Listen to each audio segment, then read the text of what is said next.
All right, guys, welcome to the call. First, I want to thank you all for coming. My name is Mario. I'm going to be walking you through the training. We also have Cameron here with us tonight. He's going to come in for the Q&A later on. It is exactly 9 o'clock, so we are going to get started. We have a lot of people here. Most of the stuff that you're going to be learning tonight is not going to be on the slides, so I do suggest that you take some notes. Grab a notebook and a pen and jot some things down.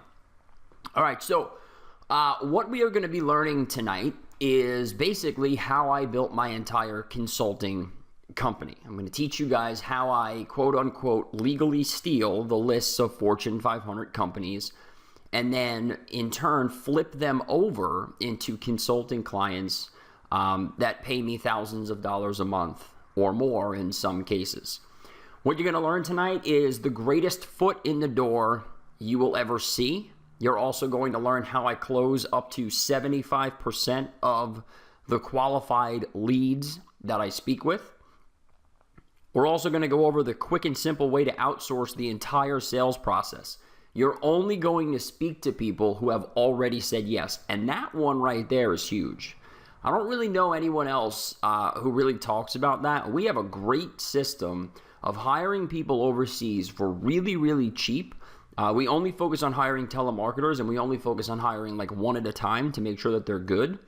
But basically what we do is we hire them, we train them, and then we give them a very simple pitch, and they close the deals for us. So all I have to do is pick up the phone and confirm the information like, hey, you spoke to my associate a couple days back, and I just wanted to make sure all the stuff is right. And then it's over. I mean, the people have already said yes to the deal, so I don't have to do anything except for collect the checks, which is really, really cool. We're going to go into that whole thing as well. You're also going to learn my 5 boxes method that I use to build my multi-million-dollar consulting business from the ground up. You'll learn how I perform the quote-unquote retainer flip, which is really where you're going to make all of your long-term money. We give them the foot in the door first, and then we flip them over into retainer-based consulting clients that pay us on a monthly basis. And that's really where all of the big money and the long-term business comes into play. You're going to learn why you're performing the wrong services. If you're an offline marketing person or you've tried it in the past or you're thinking about getting involved in it, I'm going to talk about the services that you guys are providing and why it's very, very hard to close those deals, okay? Once you make a very simple switch in the framing of your sales process, you will be able to start closing deals regardless of what it is you sell. You'll be able to start closing deals almost overnight just by making this one simple switch. I'm going to show it to you in, I think it's the next slide or the slide after that. We'll also talk about a quick and simple way to get $1,000 into your PayPal account. Probably not by tonight because it's a little late, but definitely by tomorrow, and we'll also go into a lot more. So let's get started. I'm not going to read, I'm not a slide reader, so keep up with me. This is kind of, this one is a little boring, but once we get into it, it's just going to be much more of me talking, so definitely jot down some notes as we go through it. All right, so it wasn't long ago when I was doing the same type of thing that I see a lot of other internet marketing people do. And this is not the industry that I come from. This is not the industry really that I focus on at all. I focus much, much more on my consulting business as opposed to actually putting out information products. So this is all new to me really, but I did start the internet marketing stuff, looking into it a long time ago. And the way that I did it was kind of like what everyone else does, right? I was jumping around from, I'd get an email in the inbox and I'd be like, hey, this is cool. Let me buy it and check it out. And, I went to the next email and bought the next thing and the next one and the next one and on and on and on. And it was crazy. Every email that I got sucked me in. I thought it was the greatest thing. I thought it was the golden ticket. I thought it was the way out of the corporate world, because back then I was working not even a 9 to 5. It was like a 9 to 8, 4 days a week. So it was pretty crazy. But I was trying to find my way out like a lot of people do. I wasn't really looking to make big money at all. I was just looking to replace what I was currently making, just so I had the freedom to do whatever it is that I wanted to do. So I would pretty much try everything and see what worked. I bought over 100 WSOs that pretty much did nothing for me at all. Now, there were some of them where I picked up, a little golden nugget here or a little piece there, but it was kind of like a puzzle where each and every one of them maybe had like a sentence or two in the PDF or maybe a minute in the video. And if I just put all of that stuff together into one thing, I would have something. But it took a lot of time and a lot of effort. Most of them were kind of just, they just didn't do anything. They didn't make sense. They were all based on theory, and they didn't kind of jive with basic business principles. And that was the biggest problem for me, because I come from the corporate world. I mean, that's what I've done my whole life, right? We'll talk a very little bit about that, but that's what I did my whole life. Since I'm 15 years old, I've been selling stuff in the corporate world. So all the stuff with the internet just did not make sense. I understood the opportunity, but when it came to the whole, here's how to hack YouTube and the backdoor Google method thing, like that, all that stuff was just like, no, this is not based on, how companies like Ford were built, or how companies like Amazon were built, or how companies like Apple were built. And that's really what I've been studying my entire life, real businesses and how they were built. And when I started to buy into the internet marketing stuff, it just didn't make sense at all.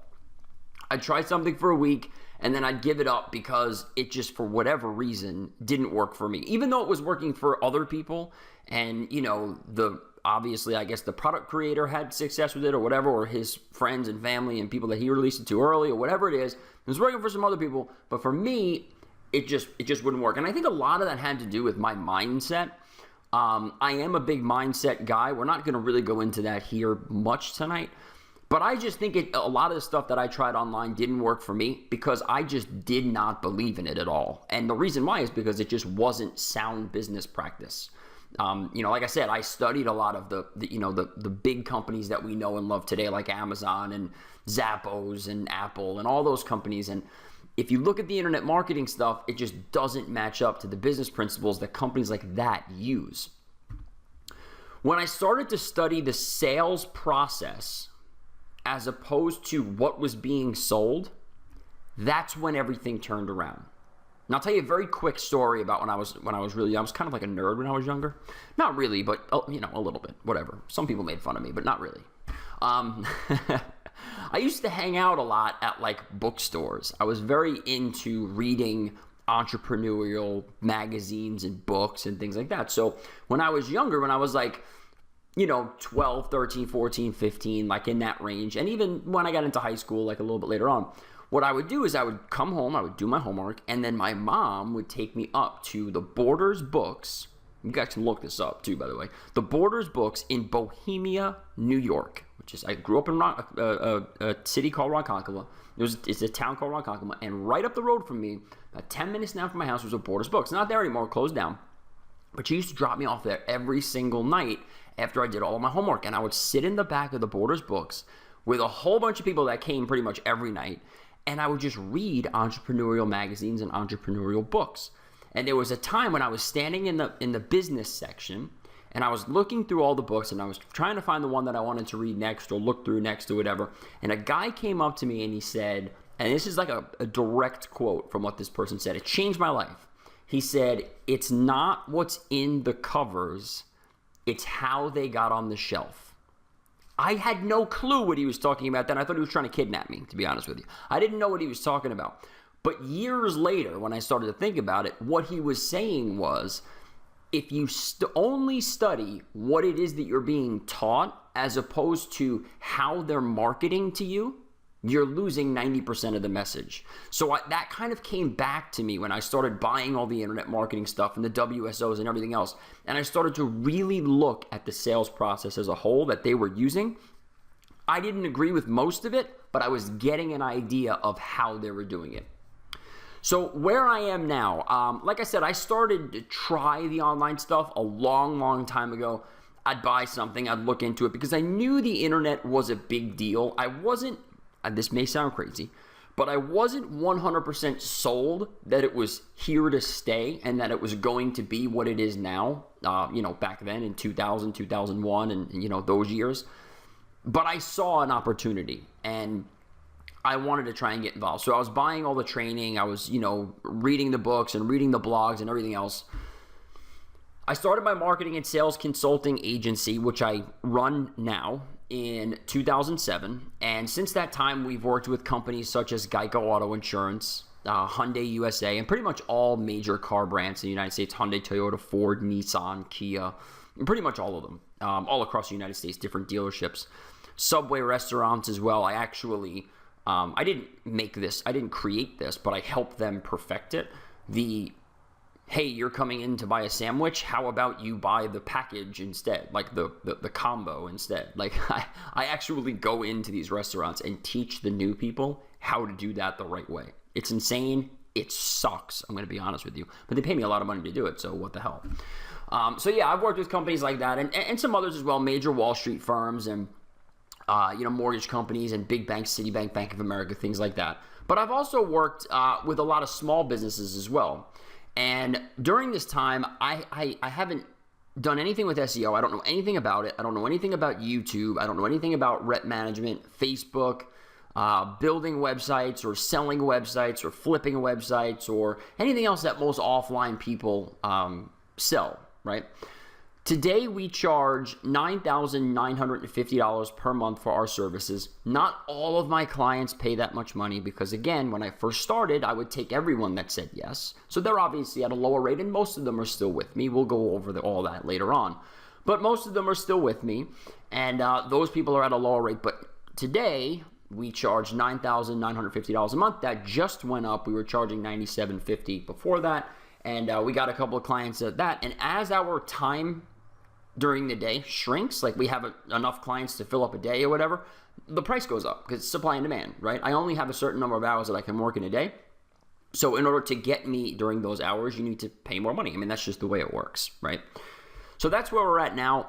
We've worked with over 200 small businesses in the past. We do not work with them anymore. I will not take on the local plumber. I won't take on the local pizza place. I won't take on the local roofing guy or whatever. Nothing against them at all. It's just I can't. You guys should write this down because this is a key thing that you guys are going to learn tonight. I'm going to say it over and over again. I can't help them enough to justify my fee. Okay?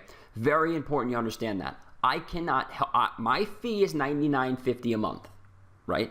I can't help Joe's plumber down the road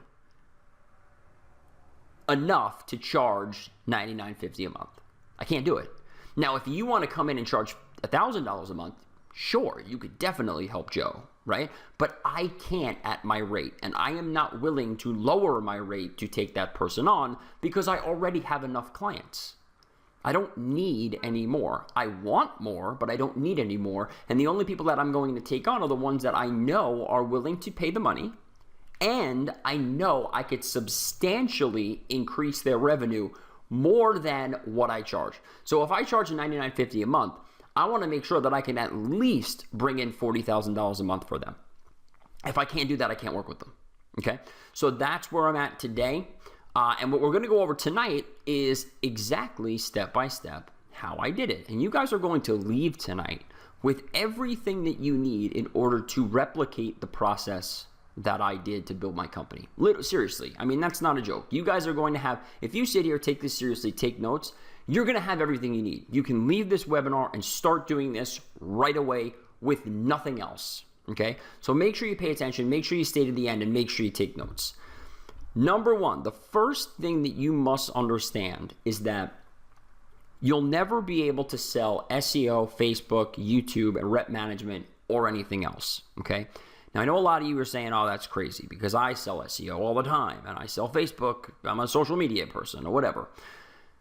The problem is that you're never going to be able to sell it to the extent that you need to sell it at in order to build a long-term business, okay? And the reason why, you might want to write this down too. The reason why is because all of the things you are looking at are a means to an end. Understand that. All the things that you're looking at right now, SEO, Facebook, YouTube, rep management, or whatever else it is that you're doing, they're a means to an end. Nobody cares about them. The clients that you're walking into and talking to, they do not care if they're number one on Google. They don't. They don't care about if they have a Facebook profile or not. They don't care about YouTube. They don't care about rep management. They don't care if they have 27 negative reviews on the first page of Google. It doesn't matter to them. The only thing that matters is the amount of money that they bring in. So, let's just go over this a little bit deeper. Why would someone buy SEO? The reason why they buy SEO is to get higher up in the Google rankings. Right now, I know nothing about this stuff. So if I'm making stuff up, I'm making stuff up. But the reason why they buy it is, I assume, to get higher up in the Google rankings, right? Dig deeper. Why do they want to get higher up in the Google rankings? To get more traffic to their website. Dig deeper. Why do they want more traffic? To get more customers, right? Dig deeper. Why do they want more customers? To get more revenue. They have negative reviews on Google. Why do they want them gone? Because customers that look at them don't buy from them, right? So if they get the negative reviews down, they're going to bring in more customers. Why do they want more customers? Because more customers equals more revenue. They want a Facebook account. Why do they want a Facebook account? To draw more attention to their brand. Why? To get more customers. Why? To bring in more revenue. So the point is that you can go out and provide SEO services all day. You can provide YouTube services, Facebook services, rep management. You can provide all that stuff. That's great. Point of this slide is don't sell based on those things. Sell based on revenue. Okay? The reason why we want to do that is because we must sell based on pain. Now, you can do two things in order to figure out what the pain is. You can either find the pain by cold calling them and saying, hey, you know, I'm a marketing guy or whatever. That's a horrible thing to open up a call with, but whatever you want to say. You can say something, you say, you know, I'm doing a little research on the industry. I want to try to put something together. And what's the number one thing that bothers you about your company? What's the one thing that you hate about your day-to-day life? Or whatever. You can say something like that. And you'll probably get some pain points out of them. And you'll be able to figure out a pattern in the industry. And then you can develop something around that pattern to solve that problem. And then sell it back to the people that gave you the answers. Very basic business model. And it works. It really, really does. Or you can just know that revenue is always a pain. Every business in the world has that pain. And I can guarantee you, because I've done it, I can guarantee you that if you call businesses and you say, what's your number one issue? They'll say something like, I don't know, let me make something up. I have a really hard time keeping track of the people that go out and do my work. I'm a lawn care guy, and I have a hard time. I have a bunch of crews that go out, and they just, you know, sometimes they say they're at a job and they're not, and, you know, people are complaining and everything else. Well, why do they care if they're at the job or not? Because I'm paying them, right? That's why I care. Well, okay, so what does that have to do with anything? What do you care about paying them? Well, obviously, where does it all come back to? It all comes back to money. It all comes back to revenue, right? All the time. The reason why they care about that is because they're paying out to those people, and that money is coming out of their bottom line. So forget about everything and only focus on the revenue. Okay, I'm going to give you a pitch on how to do this. I'm going to give you a presentation on how to do this. And I'm telling you right now, guys, if you change the framing of your sales presentation to being the revenue person, you're going to instantly triple the amount of people that you close. Don't be the SEO guy. Be the revenue guy. Provide the same services. I don't care what you provide, but be the revenue guy when you walk in. Because when you do that, you're going to go from being thrown out to being called back and welcomed and invited to parties and, hey, here's a friend of mine that you might be able to help as well. I'm telling you guys, the second you make that one change, we haven't even gotten into the real training yet. The second you make that one change, boom, your business will explode overnight just by framing it a different way, okay? Next, the second thing you have to understand is that you have to prove yourself in order to make a deal happen. You have to do that. Right? You cannot take money from someone until you've proven yourself worthy of their time, their energy, and their finances. If you can't prove yourself worthy of their time, energy, and finances, and they don't trust you, it's over. Okay? So a lot of times that leads to, I believe this is the next slide, yes, that usually leads to giving away something for free, right? We've all heard this method before. This is nothing new, right? Give something away for free, build trust with them, and then try to turn those leads into paying customers. Now, guys, this is all over the place on the internet. This is how we do the offline marketing thing. Hey, create a video about their website and tell them how bad it is and tell them how you can fix it. Send it out, and then if you do that 10 times a day, maybe one of them will call you back, right? We've heard that over and over again. Do a website analysis, send it out to someone on LinkedIn. Maybe they'll call you back. We've heard it over and over again. Give away a free PDF, get them on a list, have a sequence, maybe they'll buy something from you. It happens all the time, okay? But here's the problem. Another part you want to write down, because this is the most important thing you're going to learn today. Sales is all about status. That's the only thing that matters. Sales is all about status. If you come in at the right status level, you will destroy all objections that come in your way.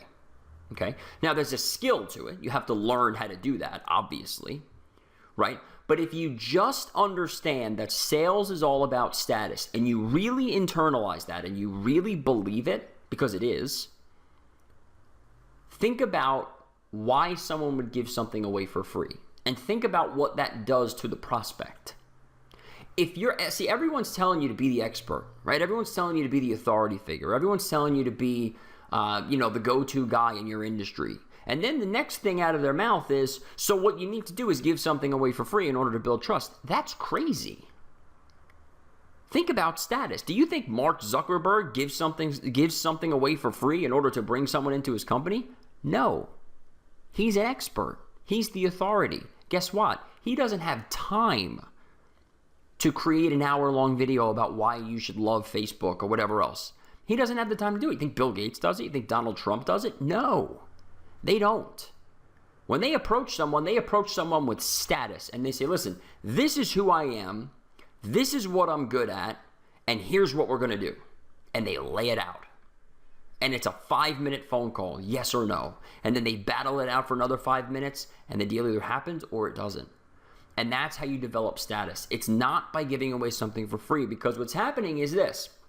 You're sending something for free to your prospects, and they're saying to themselves, wow, this person seems like an expert. This person says he's the expert. This person says he's the best at what he does. But if he really was, how is he finding all this time to send out this 20-minute video about my website? He's probably not doing it just for me. He's probably doing it for a lot of people. So how is he getting that? It doesn't work, right? Something's off. And once you get to that level in a presentation, say goodbye.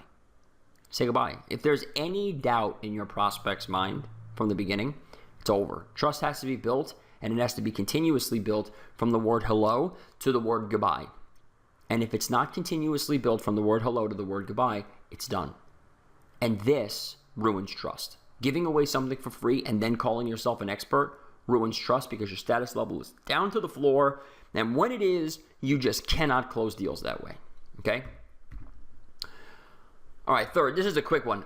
You already know everything that you need to know in order to provide the services that you need to provide in order to charge $10,000 a month for consulting. You all know it. Okay, every single one of you, I promise you. Every single one in this webinar tonight knows everything you need to know in order to provide a service that companies will gladly, sorry, I just hit my microphone.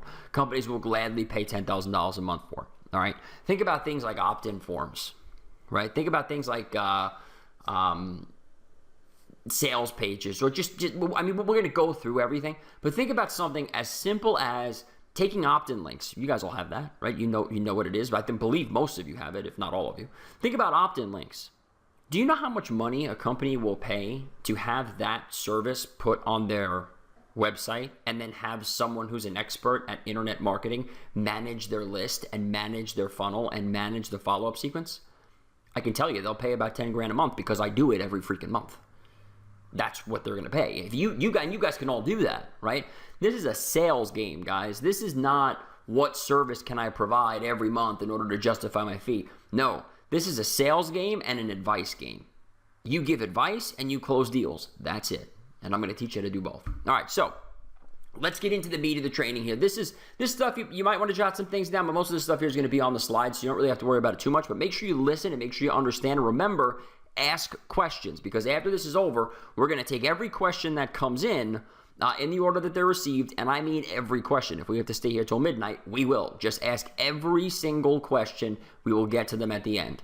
Number one, the greatest foot in the door is a very simple email that puts money in both pockets. It puts money in your pocket.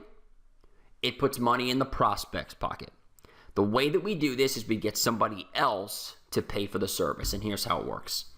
Every company in the world has a database, right? Everybody, whether they're the local plumber or the florist or whatever, or a gym or a car dealership, doesn't matter what it is. They all have some sort of database. Now, maybe it's not, and by the way, most of the time it's not going to be, a typical internet marketing list like we see them, right? Most of the time, you're not going to call a company or email a company. They're going to say, oh, yeah, we have 5,000 people in our Aweber account. We have this newsletter going out every week and this and that and this follow-up sequence. That's never going to happen, right? But every company has a database. It could be something as simple as something in a loose leaf binder, right? Or it could be something on an internal thing that they have going on. Or it could be something in an Aweber account, maybe, but that's rare. But every company has some sort of database. Most of them don't use it. And the ones that do, don't do it correctly. And the best example, I'm going to use the example again, Borders Books. They had a huge database, millions of people on their email list. The problem was, I would go into Borders Books and buy a fishing book. A week later, they'd send me a coupon about a gardening thing. That's a problem, right? They have to understand what I'm buying and market to me directly based off my interest. If they're not doing that, they're not doing their job, and that's where we come in and we can help them, okay? So every company in the world has a database. Most of them don't use it, and the ones that are using it effectively, and you can come in and quote unquote use that list to make money for those companies and make money for yourself. Okay? I'm going to walk you through exactly how to do that, but it's very, very easy to do. And you will also be simultaneously proving yourself to the prospect while making money and not charging the prospect. Okay? See how this is working, right? We're going to use their list just like a JV partner. Okay, we're going to say, hey, Mr. Company, you have a database. Guess what I have? I have a lot of products and services that I can promote to that database. I can easily put $5,000 in your pocket in the next week or so. When can we send the email? Not going to cost you a dime. All you got to do is say yes, we take care of the rest. Done. Okay, you take an affiliate offer, send it out to that list. Half the money goes in your pocket, half the money goes in their pocket. You get paid, so your status level is high. The prospect doesn't get charged anything. Even better, they make money, and everyone's happy. And now you have the opportunity to flip them over, which we're going to go over in a second. It's the easiest close ever. We're going to go into the close later on. So targeting the prospects, pick one of these things. My favorite is trade shows. We also have a software that we use called Local Lead Miner. If you want to take a look at that, we can talk about it later on in the Q&A if you want. There's also ways to do it by hand and, on Google and things like that. But my favorite way is trade shows. And the reason why is because when I walk into a trade show, I know for a fact, 100% of the time, I'm going to close at least 3 or 4 deals. All I got to do is just walk around and talk to people. It's like the greatest thing in the world. It's like a freaking money pit. All I do is just walk in and just walk around the room. I don't set up a booth. Right? Hey, email guy, here I am. I don't do that. I just walk around and talk to people, introduce myself, tell them what it is that I do. And I use the same exact pitch on the phone as I do really in person. And it works better in person than it does on the phone because closing in person is just easier and the conversion and the closing ratio is higher. But I love it because I can walk around the room and I know that I'm going to get a deal before the time I leave. Number 2 is LinkedIn. If you haven't noticed this already, I'm not a big fan of the whole traditional online stuff. It's just, listen, I've worked at companies that have built machines that brought in $100 million a month by using a telephone and D&B cards and nothing else. We didn't have computers. We didn't have anything. We had a pitch, a phone, and D&B cards. We made a lot of money. We didn't need LinkedIn. We didn't need Facebook. We didn't need, all these other crazy Tumblr things and everything else. You can use it. It's a great way to find, prospects and find the right people and everything else. And it's cool. You can use it. You could try it. But again, it's just not my type of thing. I do use it. I outsource it, though. I'm not going to go on there and start messaging people on LinkedIn. I mean, it's just not going to happen. I'll find someone to do it for me. I'll pay them a few dollars an hour, and that'll be that. Google. This is a good way to find prospects because you can do it a number of different ways. Cameron will go into this a lot more later on because he's much more of an expert. He is the expert in this. I don't know anything about it at all.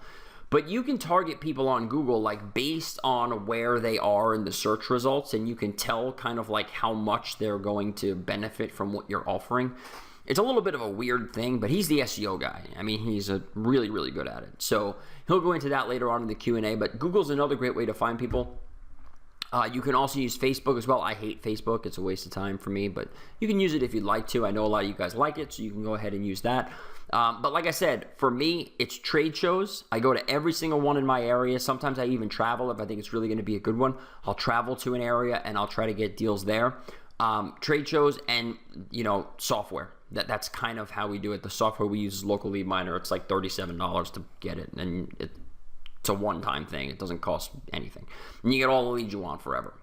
All right, so the next thing you want to do once you find your leads, whether it's trade shows, whether it's on Google, whether it's on LinkedIn, whether it's on a site like Manta, whatever it may be, however you collect those email addresses, what you want to do is you want to send out a lead magnet, okay? Now, the lead magnet that I've created, we can give you guys, and basically what it does is it acknowledges the pain first. Because remember, we always want to sell on pain, right? So we're going to acknowledge the pain first, and we're going to tell them, this is not exactly what I say, but this is the message I'm getting across. We're going to tell them everything about your business from the first day you started it up until right now is dead freaking wrong. It's the worst idea ever, okay? We're going to tell them that. We're going to tell them that very elegantly. And we're not going to make it seem like we're saying it. We're going to make them think it. Big thing in sales, right? You plant seeds and they grow in the prospect's mind, and then the prospect instantly understands what you want them to understand based on the seeds that you planted in their head. If you can do those things, you'll be able to close deals like crazy. And that's basically what my white paper does. It tells them that their company is horrible, it was built on the wrong foundation, and they need to change right away. But there's a problem, and we're going to acknowledge that. Everything about your company sucks, part one, right? Part 1A is going to be, but there's a big problem. You've been doing it for 10 years. You have a customer base. You have people that pay you, people in the community that like you. You do a great job. You make a little bit of money doing it, and your life seems to be pretty good. So you can't just stop doing it. That would be crazy. Why would you do that? It's not perfect, yes. Referencing the pain again. It's not perfect, yes. But you're not just going to drop it and move on to something else. That would be crazy. So with them, what we do is we identify the solution. And the way that I do it is very simply this. I say, listen, this is all written. Obviously, it's a PDF. But I say to them basically, listen, yes, the company wasn't started the right way. You didn't come up with the right idea. It's not working the way it should be done. And there's a problem because you can't get out of it. I repeat myself a little bit, right? Then I say to them, but there might be a way that I could kind of help you a little bit, maybe make a little bit more money, and maybe free up some time, okay?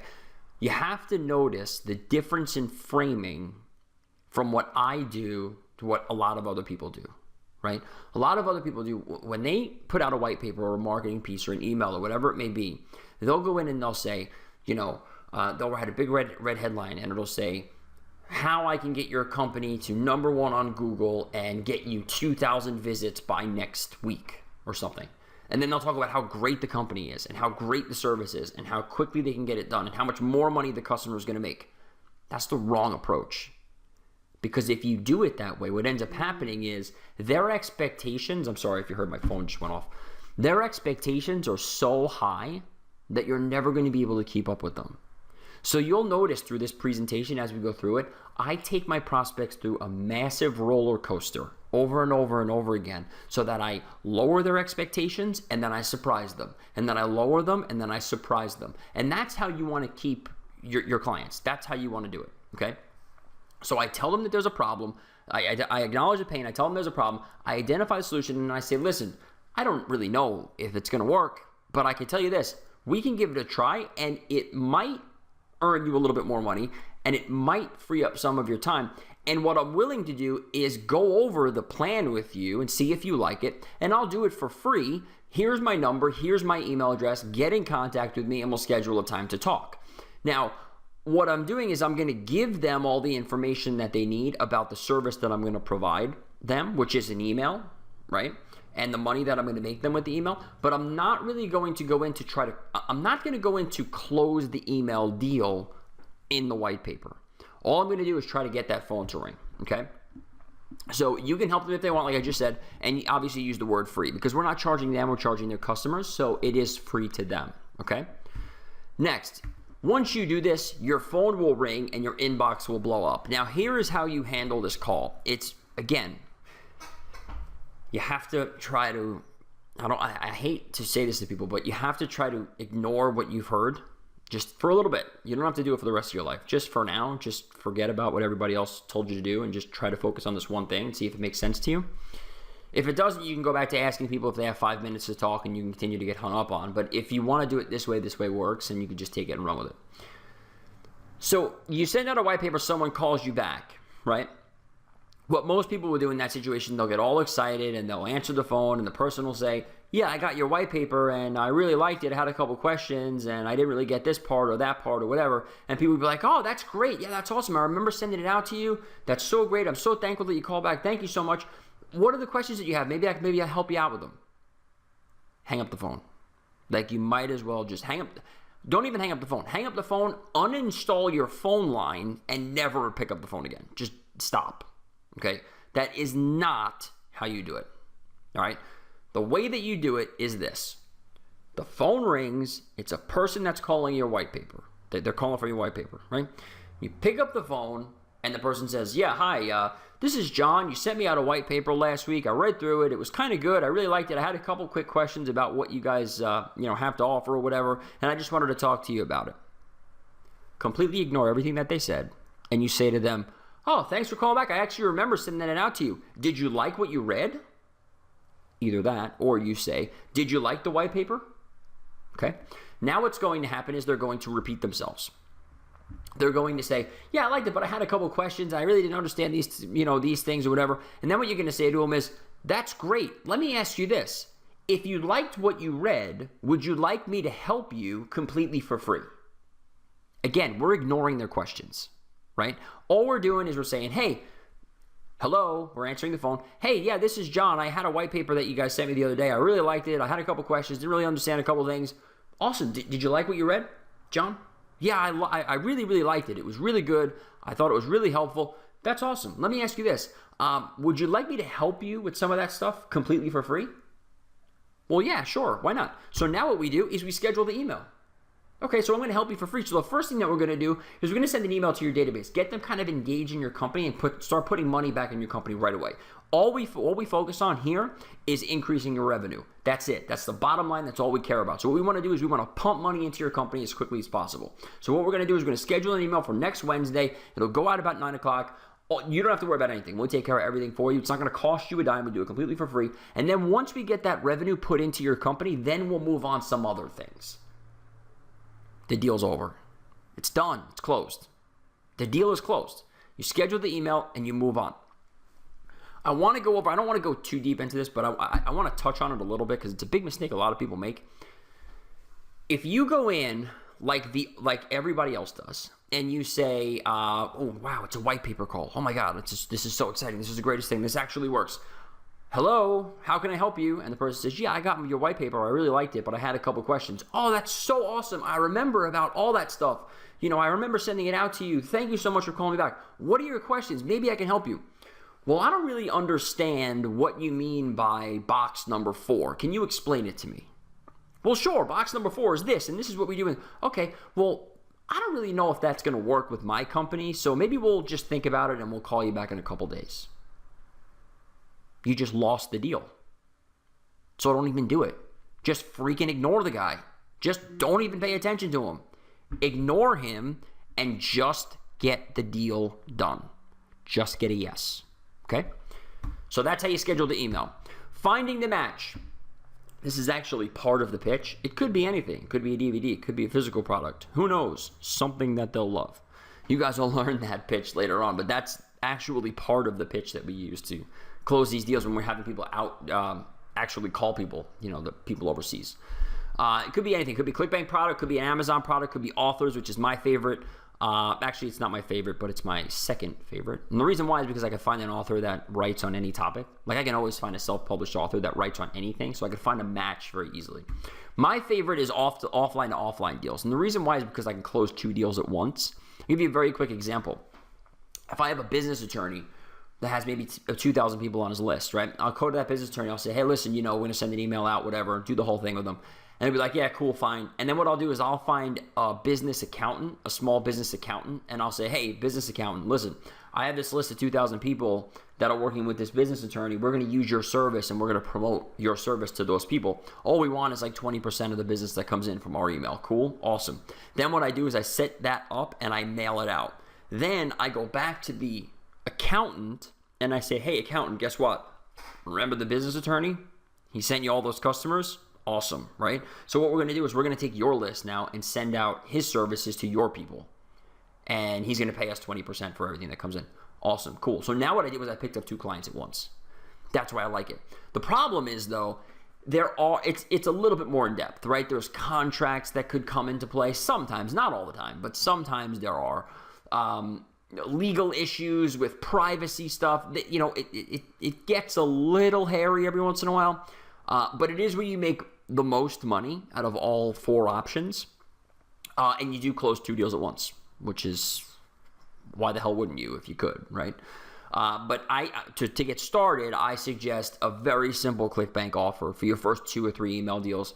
ClickBank offer, or even the author thing. Because the author thing is really easy. You call the author up and you say, hey, listen, man, your book is selling for $19.95 on Kindle, on Amazon, the paperback version. What I want to do is I want to try to get it out to my people. I have a list of 10,000 people that I think will love it.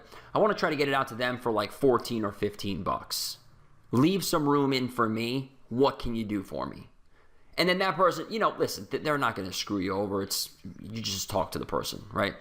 Maybe he gets it for $4 or $5. Maybe he sells it to you for $7 or $8. Maybe you sell it for $12 or $13.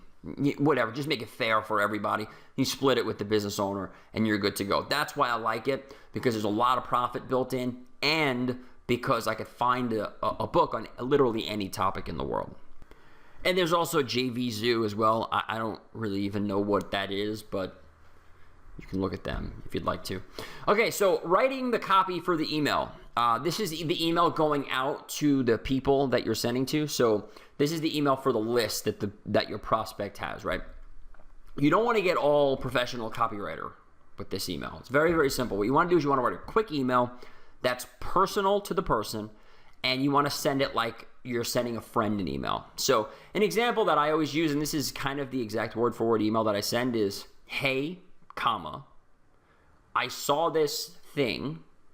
Obviously, you mentioned the thing. I saw this book. I saw this DVD. I saw this video. I saw this thing. Whatever it is that you're selling them, right? I saw this thing, and immediately when I saw it, I thought of you. I think you might like it. Here's the link. Use long links. Don't do like bit.ly $?3457891 or whatever. Just do regular links. ClickBank, affiliate ID equals whatever. I think you might like it. Here's the link. Let me know what you think about it. Name. That's the email. Very simple. Okay? That's how it's done. You send that out and it will work. I'm telling you right now, if you start to be red headline and article crusher-ish on yourself, it ain't going to work. Don't even bother doing it. It's not going to work. Okay? If you just send it out like it's a friend sending an email, sending a friend an email, it works every time. So just do it the way that I'm showing you how to do it.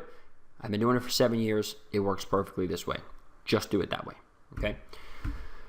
All right, so now what you want to do, and this is where the beauty of this whole entire thing really comes in. You want to track your stats, let a week go by, and then notify the client.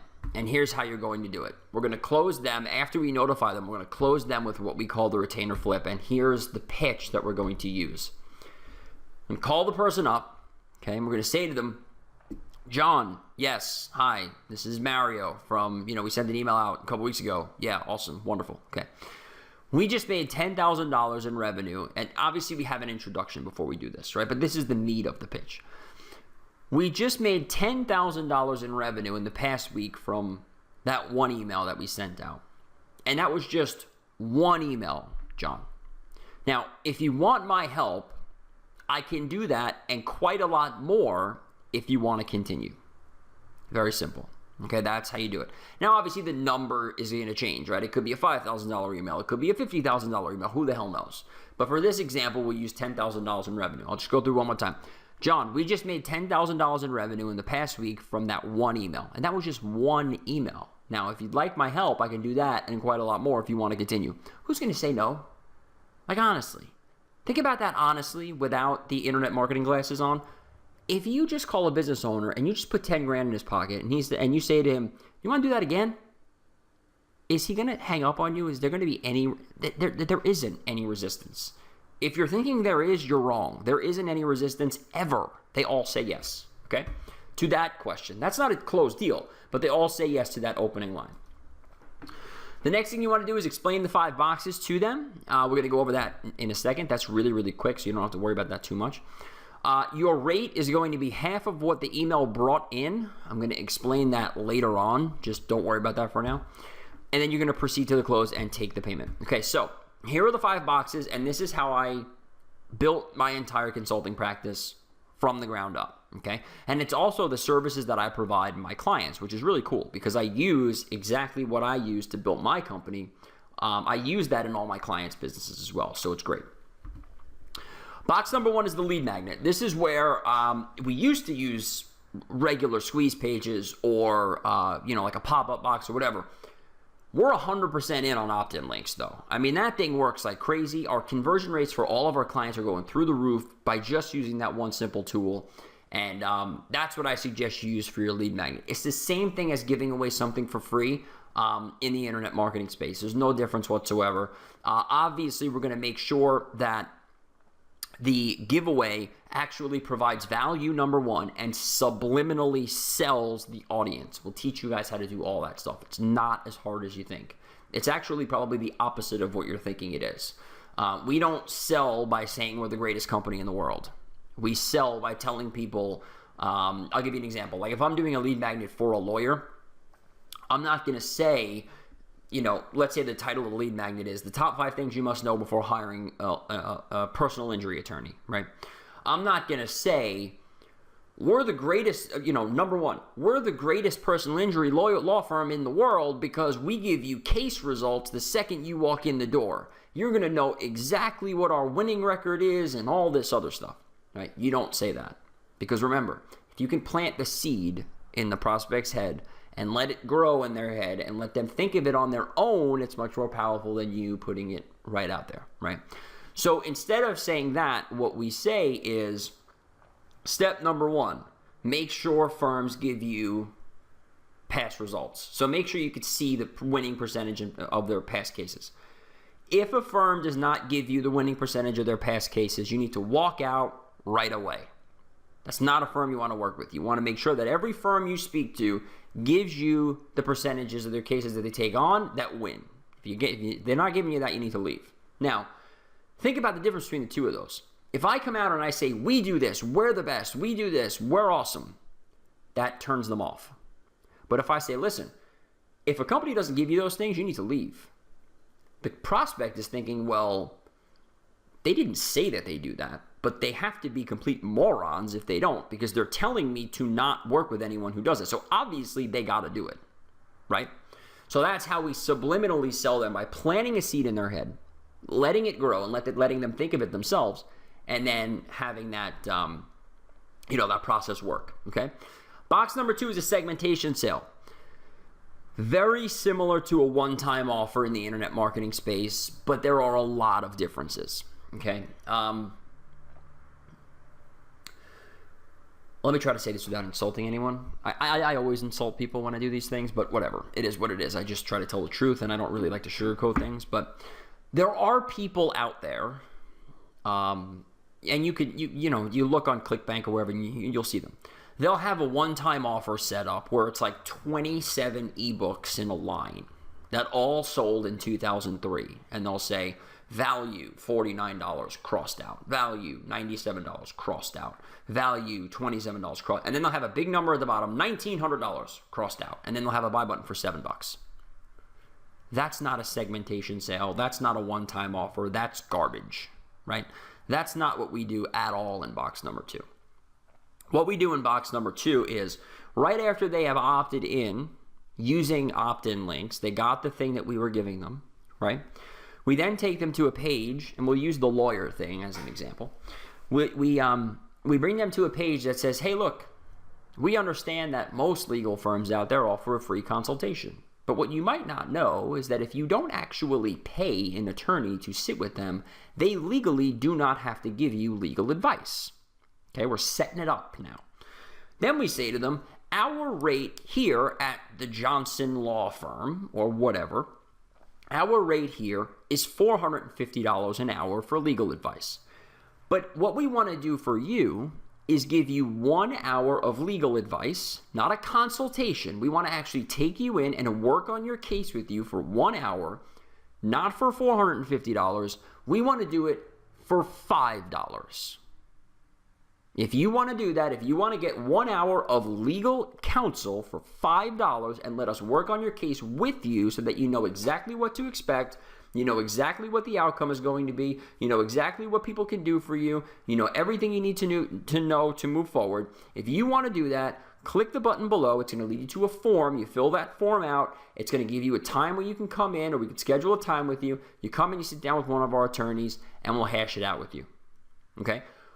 What we're offering them is real world value. We're charging $450 an hour. That's what we charge right now. People who come in and hire us, they pay $450 an hour to sit with them.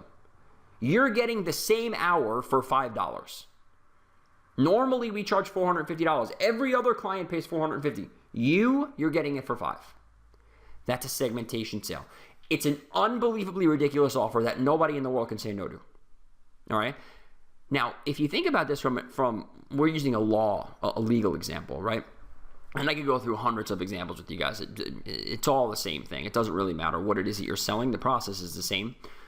But if you think about it from a lawyer, if a lawyer gives away a free consultation, and I know this because a lot of my clients are attorneys, if a lawyer gives away a free consultation, most of the people who schedule don't show up. Right? Not most, but I would say probably 30% of the people won't come. Okay? Out of the 70% that do come, about 15% close. They retain the attorney when they're there, right? When they pay for a consultation, whether it's $1, $100, $500, it doesn't matter what the price of the money is. If they pay for a consultation, they close at a 70% rate. And they show up at a 90% rate. Okay? So do the numbers in your head and understand how flipping this box and this box around instantly triples my client's revenue overnight. What they're doing now is they're marketing to their main offer. What I do is I come in and put 2 steps before they hit the main offer. Because I know those 2 steps are going to increase the conversion rate on the main offer. Without those 2 steps in front of the main offer, they're losing 95% of their audience. So I come in and I just keep all of those people and convert better on box number 3. We're selling all of the same stuff. We're giving all the same services. It's all the same thing.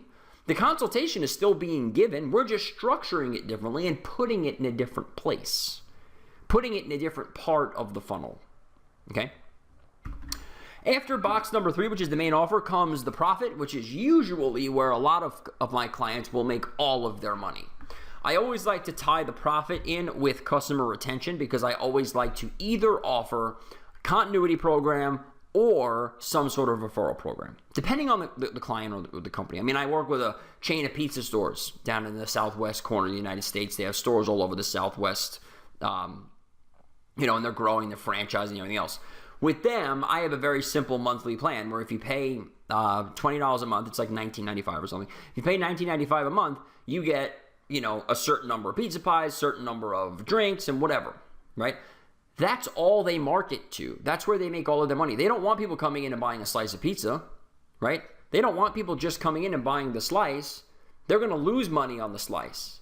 Because what happens is when they come in and they buy the slice, they also buy a drink, right? Maybe they buy a couple garlic nuts. Maybe their bill is now $10 because they bought a couple slices, a drink, and garlic nuts. So what we do then is we say, well, you're paying $10 now. For a couple dollars more, you can get 2 whole pizza pies, 2 things of soda, and 24 garlic knots, and you can use that up over a month's period of time, and we get them on a billing cycle every month, $19.95 a month. Okay, so that's how that works. It's usually tied in with some sort of continuity or some sort of customer a referral thing, right? So in the legal field, I like to use the referrals. Send somebody in, you get $100 or whatever it may be. All right, so that's pretty much how that works. So here is the close. This is how I close the deal with all the clients. Guys, this is so ridiculously easy that it's almost stupid to even talk about.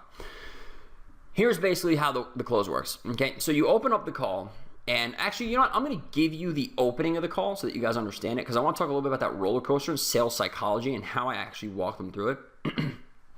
So when I open up a sales call, when I open up a call and I'm calling them back and I'm saying, hey, we did an email with you, the way that I open it up is I say, let's just say the guy's name is John. I call him up and I say, hey, John, this is Mario. We sent out the email a couple weeks back. Yeah, I remember. Hey, what's up? And I say, yeah, there's a little bit of a problem. I don't really know what happened. I thought it was going to be better than it was. Could have been the subject to the email. Could have been the product that I picked. It could have been the offer. I mean, I honestly, John, I don't know. But it just wasn't as good as I thought. But we did just make $10,000 in revenue over the past week from that one email. And it was just one email. So if you want me to help you further, I can do that and quite a lot more. But the reason I'm calling John, and this is not on the slide, so write this down. But the reason I'm calling John is because I want to send this check out to you, and I wanted to make sure that your address is still ABC 123 Street. Is that still it? Now, what did I just do?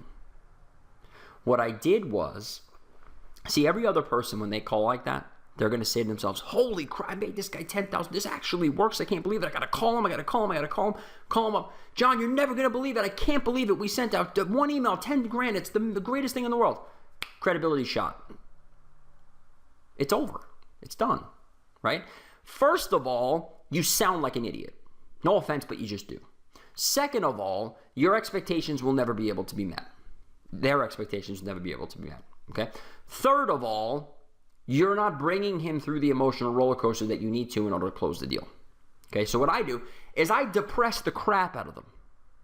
And then I say, but we did make $10,000 from that one email in the past week, and that was just one email. So if you want, I can help you do that again and quite a lot more if you want to continue. Okay? So what I'm doing is I'm planting the seed in his head that we made 10 grand and I thought it sucked. What would happen if I nailed it and hit it out of the park? That's the mindset that I'm planting in his head. Okay? If I come in all high and mighty and I say 10,000, yeah, it's the greatest email ever. Then what happens is he's saying to himself, 10,000 is a lot of money. But obviously, based on what he's saying and the way that he's acting, he's actually surprised that it even happened.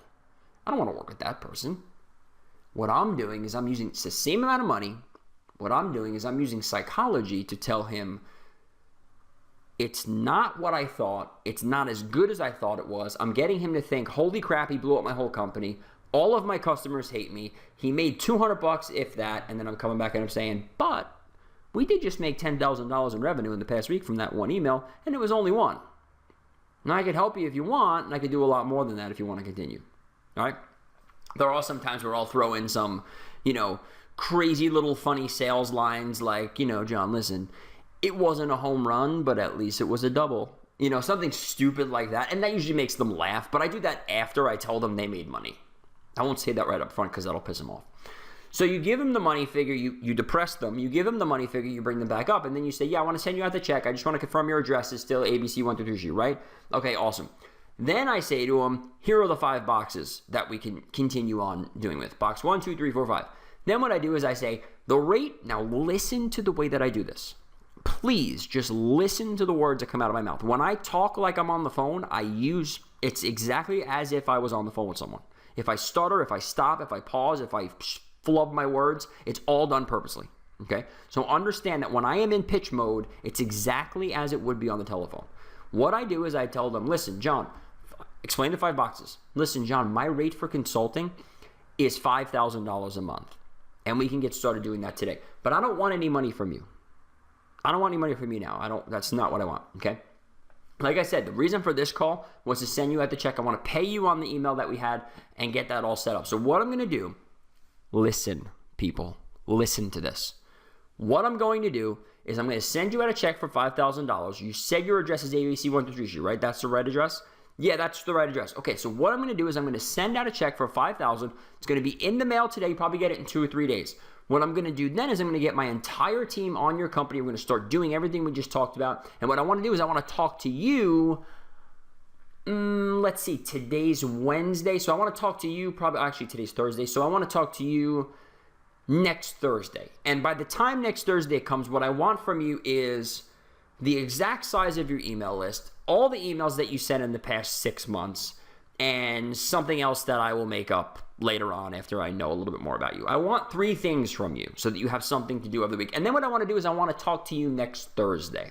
So I'm going to call you back and maybe we'll schedule a time or maybe we'll do it through email. But I definitely want to talk to you next Thursday. So if you need anything before then, just feel free to give me a call. If not, the check should be at your box, in your mailbox within probably 2 or 3 days. And if it's not, give me a call back and we'll make sure it gets to you. All right? Fair enough? Cool. Awesome. Goodbye. What did I just do?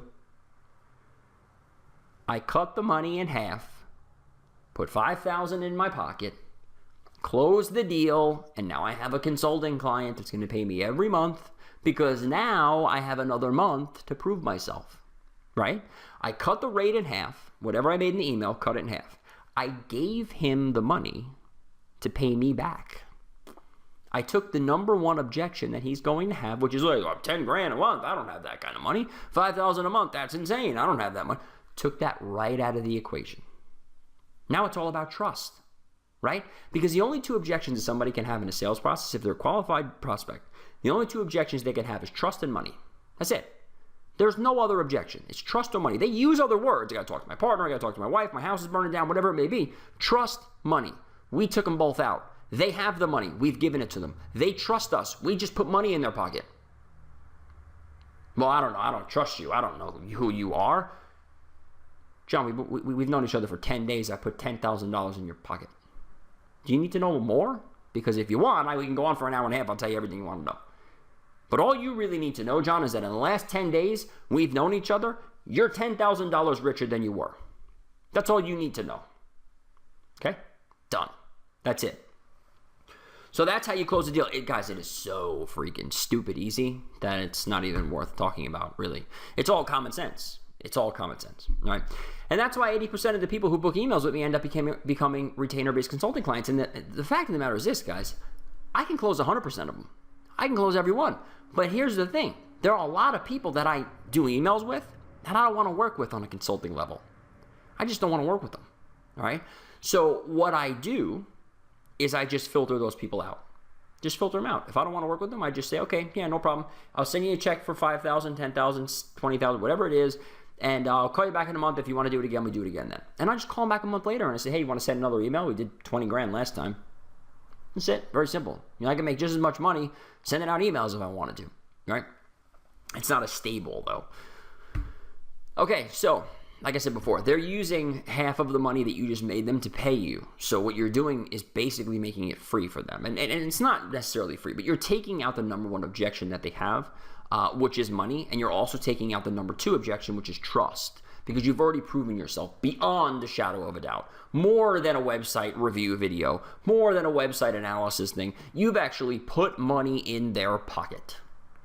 You put money in their pocket, right? Now they get to hire you as a consultant, and they still get money in their pocket because I'm only taking half of it. That's it. Very simple, all right? The system I just laid out for you is the exact system that I use to generate a client base that's paid me tens of thousands of dollars a month in recurring revenue. And we've been growing every month since 2007. And since that point, we have only lost 3 clients, one of which I pushed out because I didn't want to work with them anymore. And 2 of them, we just couldn't help them anymore. We grew too much and charged too much money to actually make it worth it for them to stay with us. And like I said before, I don't work with the small businesses anymore. The people that left were small pizza places, and one was a small pizza place, and one was a person who redid driveways. They did like, I don't know what it's called. They sealed driveways. And they weren't making enough money. They weren't charging enough money. Their lifetime customer value wasn't high enough to justify the fees that they were paying us. But still, that's a damn good track record. I mean, I don't know any SEO people that have a track record like that. We've lost 3 clients because we only work with people that we can help. And what we do freaking works every time it's done. I don't care about the industry. I don't care about what they sell. I don't care who they are, where they come from. It works every single time. It's based off of what Amazon does. It's based off of what Best Buy does. It's based off of what Starbucks and Apple do. This is exactly what these companies do. Every car brand in the world, this is exactly what they do. I can break down each and every one of them. You can look at a company like Amazon and you can figure out their 5 boxes. It's easy to see it. Look at a car dealership. Look at their 5 boxes. It's easy to see it. We know it, right? You might not have looked at it that way before, but now that you know this, you can come in and see it. When you're selling the right services, which is what we went over, right? When you forget about all the SEO stuff and you start selling the right services and you have the right marketing funnel set up for yourself, and you have the right marketing funnel set up for your clients, the consulting business is stress-free, lucrative, and only requires a couple hours of work a day. Now, you can build this into a multi-million-dollar practice if you want to, like I did, right? Like many of other people have done. Or you can close 3 or 4 clients, make $15,000, $20,000 a month, and work 2 or 3 hours a day. It's not a big deal, right? In my schedule, I work Monday and Tuesday from 8 in the morning till like 10 o'clock at night. And all I do is talk to clients on those 2 days. The rest of the week, I get to do whatever the hell I want. You can break that up into 5 days a week, 5 hours a day. You can break it up into 2, like I do, 2 days all day for those 2 days and then have a free week. You can do that if you want. It's totally up to you. You could take it as far as you want, or you can do it as little as you want, and you could still make a substantial amount of money from just 1 or 2 or 3 clients, and they're very, very easy to get. So if you'd like me to personally come into your business and give you my entire blueprint that I use to grow my business and help you create your dream offline marketing practice, I would be more than happy to help you. I will personally walk you through a 6-week interactive live training class where I'll show you exactly how to generate leads, schedule and close email deals, and flip those prospects into high-paying consulting clients. And I'll also show you how to provide the services, keep your clients happy, and grow your business into a multi-million-dollar operation just like mine, if you choose to go that way. Again, if you want to choose the freedom route where you work a couple hours a week or a couple hours a day on a couple of clients, and you just want to make $15,000, $20,000 a month and live life, totally cool. If you want to grow it into a multi-million-dollar company and become really, really wealthy and have all the money in the world, however much you want, that's cool too. Grow bigger than I am, that's totally fine. But the cool thing about consulting when you do it this way is that you have the freedom to choose how big or how small you stay. It's totally up to you. You can make a great living on 3 or 4 clients if you want to do it that way, okay? And if you work with us here, you will have clients in the 6-week training class, you will have clients paying you by week number 3. So here's what you're going to get. Every Thursday morning, you're going to get the course material for the week. It's going to be videos, it's going to be PDFs, it's going to be a video that we call Where You Should Be. You get that from week 2 to week 6. And that kind of gives you, like a benchmark, like where you should be at the end of each week so that we keep up and we make sure the group is moving along and you can kind of track your progress that way.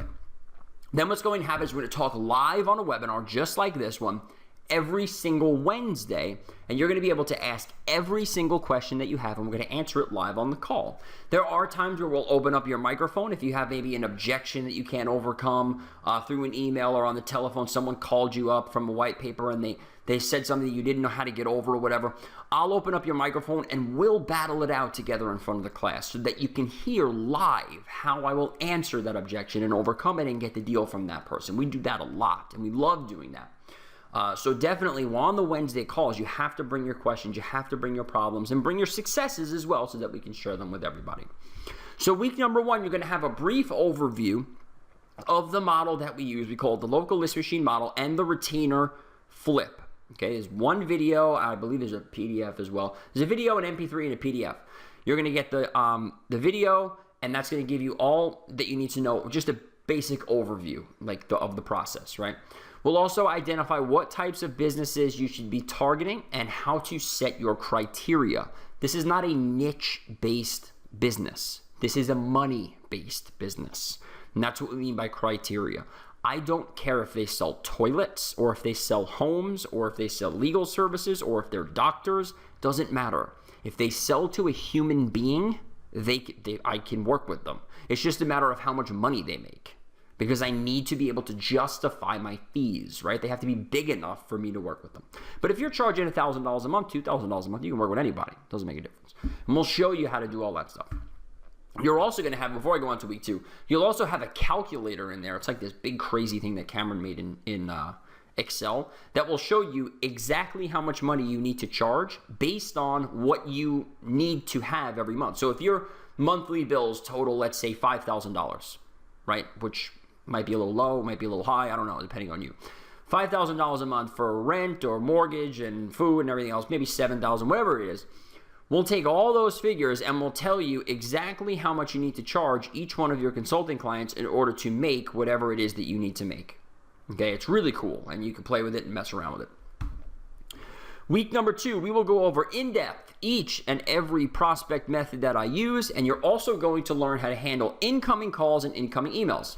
We say you're going to have a client by week number 3, but really when you get week number 2's training, you will have all you need to know in order to close your first deal. So the week number 2 where you should be is you should be coming to the 3rd week with a yes, 2 of them. You should have 2 yeses by week number 3, okay? When we get into week number 3, we are going to help you close the deals that have already said yes to you. So we'll help you button them up and make sure that they're in order and make sure that everything is correct with them and make sure that they're ready to send the emails out and everything else. And that's when you're actually going to be getting your first client. Week number 4, outsourcing the sales process. This is probably everybody's favorite week. Here's where you're going to find out how to hire overseas telemarketers that will close deals for you. This is awesome. I pay my telemarketers $5 an hour, and I have people that send me 20 deals a week. Email deals we're talking about, right? But the average email deal can bring in, $1,000, $2,000, $3,000. That's a freaking joke. I hire the person, I give him my training, which you guys can do. You can give my training to the outsourcers. I don't care. Let me train them. It doesn't matter. Give them my stuff. Let me train them. Give them my pitches, my rebuttals, all that stuff, and just pay them $5 an hour. I use my guys for 4 hours a day. Pay them $20 a day, $25 a day, whatever it is, and just let them close deals for you. Find the right people. We'll show you how to do it. You will only be talking to people who say yes. All I have to do is call up the person and say, yeah, you spoke to my associate of mine a couple weeks back or a couple days ago. Just wanted to make sure all this stuff is in order. We're sending out an email Thursday at 2 p.m., right? Yes, awesome, okay. The login details are this to get into the system. Yes, that's right. Awesome, done. Have a nice day. That's it. It's over. Pay the guy $5 an hour and I get all the commission. Not bad. Week number 5 is going to be the retainer flip. This is a complete step-by-step plan on how to flip almost 80% of your email clients into a monthly retainer-based consulting clients that will pay you $1,000 per month. Now think about this. Just week 4 and week number 5, okay? Skip week number 1, skip 1, 2, and 3. Forget about all that for now. Week number 4 and week number 5. I teach you, Cameron helps, how to outsource the sales process. Totally off your plate. Outsource the whole entire thing. I'll show you how to do it. For $5 an hour, show you how to do the whole thing. Okay? All you're going to get is email deals. Think about if you can get 10 email deals a week, which if you have one bad telemarketer, you can do that. If you have one good one, you can get 25, 30 a week. But let's say you get 10 a week and you could flip, let's say I'm dead wrong on the 80% number. Let's say you could just flip 2 of them into consulting clients that pay you a bare minimum fee of $1,500 a month. You make $3,000 a week and it grows every month. And those numbers are, you should quit if those are the numbers because you're doing really bad, or come to us for help because that's not the way it's supposed to work. The students from the last class, they're closing $3,000 deals at a minimum. I mean, that's the bottom of the barrel. $3,000 a month. That's where we stop. Okay. Nothing wrong with closing the smaller ones. You want to do that, you do what you want to do. But I'm just saying you can get much more than that if you really want to. Okay. So week number 6, we're going to go over the 5 boxes and the services that we provide for all of our clients and how to keep them happy, seeing results, and paying you, because this is a long-term thing. There's a big difference between making money and building a company. We're here to make money quickly and we're here to build your business quickly, but we're also here to set the structure and the foundation around it so that the business will be with you for as long as you want it to be, forever. You can give it to your kids, you can hire someone to manage it and go on vacation all year if you want, whatever it may be. But we want to build a company structure around your business so that it'll last you a lifetime. All right, so the price. The price is 2 payments of $497. Now remember, you're going to have clients by week number 3, so you're not really going to have to worry about this price at all. We do have a 30-day money-back guarantee, so your risk is 0. If you do not like what you're learning for whatever reason, you can ask us for your money back, and we will give it to you, no questions asked. But if you are one of the first 10 people to come on and enroll tonight, live on this call, we'll knock one of the payments off for you, and we will it will be an investment of just one payment of $497 or 2 payments of, that's the wrong number, $297. So it's one payment of $497, 2 payments of $297, and that's for the first 10 people only. And you can enroll now at offlineclass.com/Kevin, offlineclass.com/Kevin. And remember, we have a full 30-day money-back guarantee. The risk is 0. Okay, what I want you to do is I want you guys to come in here and enroll in this class, take the training, and here's the deal, straight up. If you follow the instructions that we give you and you do not close at least one deal by week number 3, ask us for your money back and we'll gladly give it to you. Okay, if you don't close a deal by week, that's the deal. If you don't close a deal by week number 3, ask us for your money back and we'll give it to you. If you don't think it's the greatest sales training you've ever gotten in your life, ask us for your money back, we'll give it to you. If you don't think it's the greatest offline marketing model you've ever seen in your life, ask us for your money back, we'll give it to you. We want people that are happy. We want people that are seeing results like the last classes we've had. We want people that are making money and building businesses. We don't want people just sitting there watching videos and taking notes and all that. We want people out there doing stuff. So if you do what we teach you to do, you will have deals by week number 3 paying you way more than what you paid to get into this class. And I guarantee you'll be happy with the training that you got. But if for any reason you're not, you can always come to us, let us know, and we'll give you your money back, no questions asked. But there's more. I love that line. Infomercial. Bonus number 1, outsourcing. We outsource the sales process. We went through that in week number 4, right? But we also are going to teach you how to outsource all of your services as well. So let's just say you have to put in opt-in links on somebody's page, right? Because that's usually the first thing that we do to develop the lead magnet. So we're going to put in opt-in links on the page. We can do that ourselves, or we can hire someone to do it, right? We teach you how to hire people to do it. So that we want everything off your plate as much as possible, okay? We have to set up a lead magnet. We have to develop the PDF, right? We have a whole bunch of articles from our client that he put on his page, but we want to put that into a PDF. Are we going to do it? Nope. We're going to outsource it. And we're going to teach you how to do that. We have to set up a sales page for the segmentation sale. Are we going to set that up? Nope. We're going to teach you how to outsource it. We have to write a video script. Are we going to do it? I'm going to do it. Should you guys do it? If you feel confident in it, but you might want to outsource it, we'll teach you how to do that, all right? We'll teach you how to outsource everything so that your only job is to collect the checks. That's it. We want you to outsource the sales process after you learn it. We want you to outsource all the services after you learn them as well. Your only job is to collect payment, period. That is it. That's all we want you to do. Bonus number 2, you are going to get all of my marketing swipes. Direct mail, online copy, email, and if you guys haven't figured this out yet, phone scripts is kind of like where it's at for me. That's what I've been doing since I'm 15 years old. I really didn't get into my background that much. Not really that important, but real quick. I started when I was 15 years old, telemarketing. I worked in the most notorious stock firms, probably in the world, I guess. From the time I was 15, cold calling illegally when I was 15. Got my license when I was 18 years old, my Series 7. Then I got my 63 like a month later. I ended up becoming a Series 24, which is General Securities Principal, when I was 21. Hopped from firm to firm because every firm that I worked with got shut down. Then finally went into the mortgage business, and then right from there I went into starting my own consulting business. So I've been on the phone my entire life, okay? You're going to get scripts that close deals like crazy. All you have to do is read what I tell you to read. And all you have to do is read it in the tone and the pace that I teach you how to read it in. And you guys will be closing machines. That's what we're here to build. We want closing machines, and we're going to teach you guys how to do that. You're also going to get quote unquote the goods from my $5,000 cold calling training that I do for phone rooms all across the United States. I travel around and I teach phone rooms. Now, the training, a lot of the training won't really fit into what you guys are doing. So we're going to cut that out because there's some phone rooms I work with that do surveys. And they say, how do we develop a pitch or a script to get more people to complete the surveys that we do? Well, you guys don't really need to, you're not doing surveys, so you don't need to know that. There's a lot of people that talk about appointments, and I do a big thing on how to get appointments. You guys get a little bit of the appointment stuff, but the appointment stuff's really not for this. You don't really need it. But we're going to give you some of it because you might want to do it for something else, right? So we're going to give you all the stuff that you need, and we drip it through the entire training, right? So if you're answering an incoming call, we'll give you a little bit of the incoming call stuff. If you're making an outgoing call, we'll give you a little bit of the outgoing call thing. If hiring, that's all part of a sales process, right? Hiring someone is selling them on your idea, basically, right?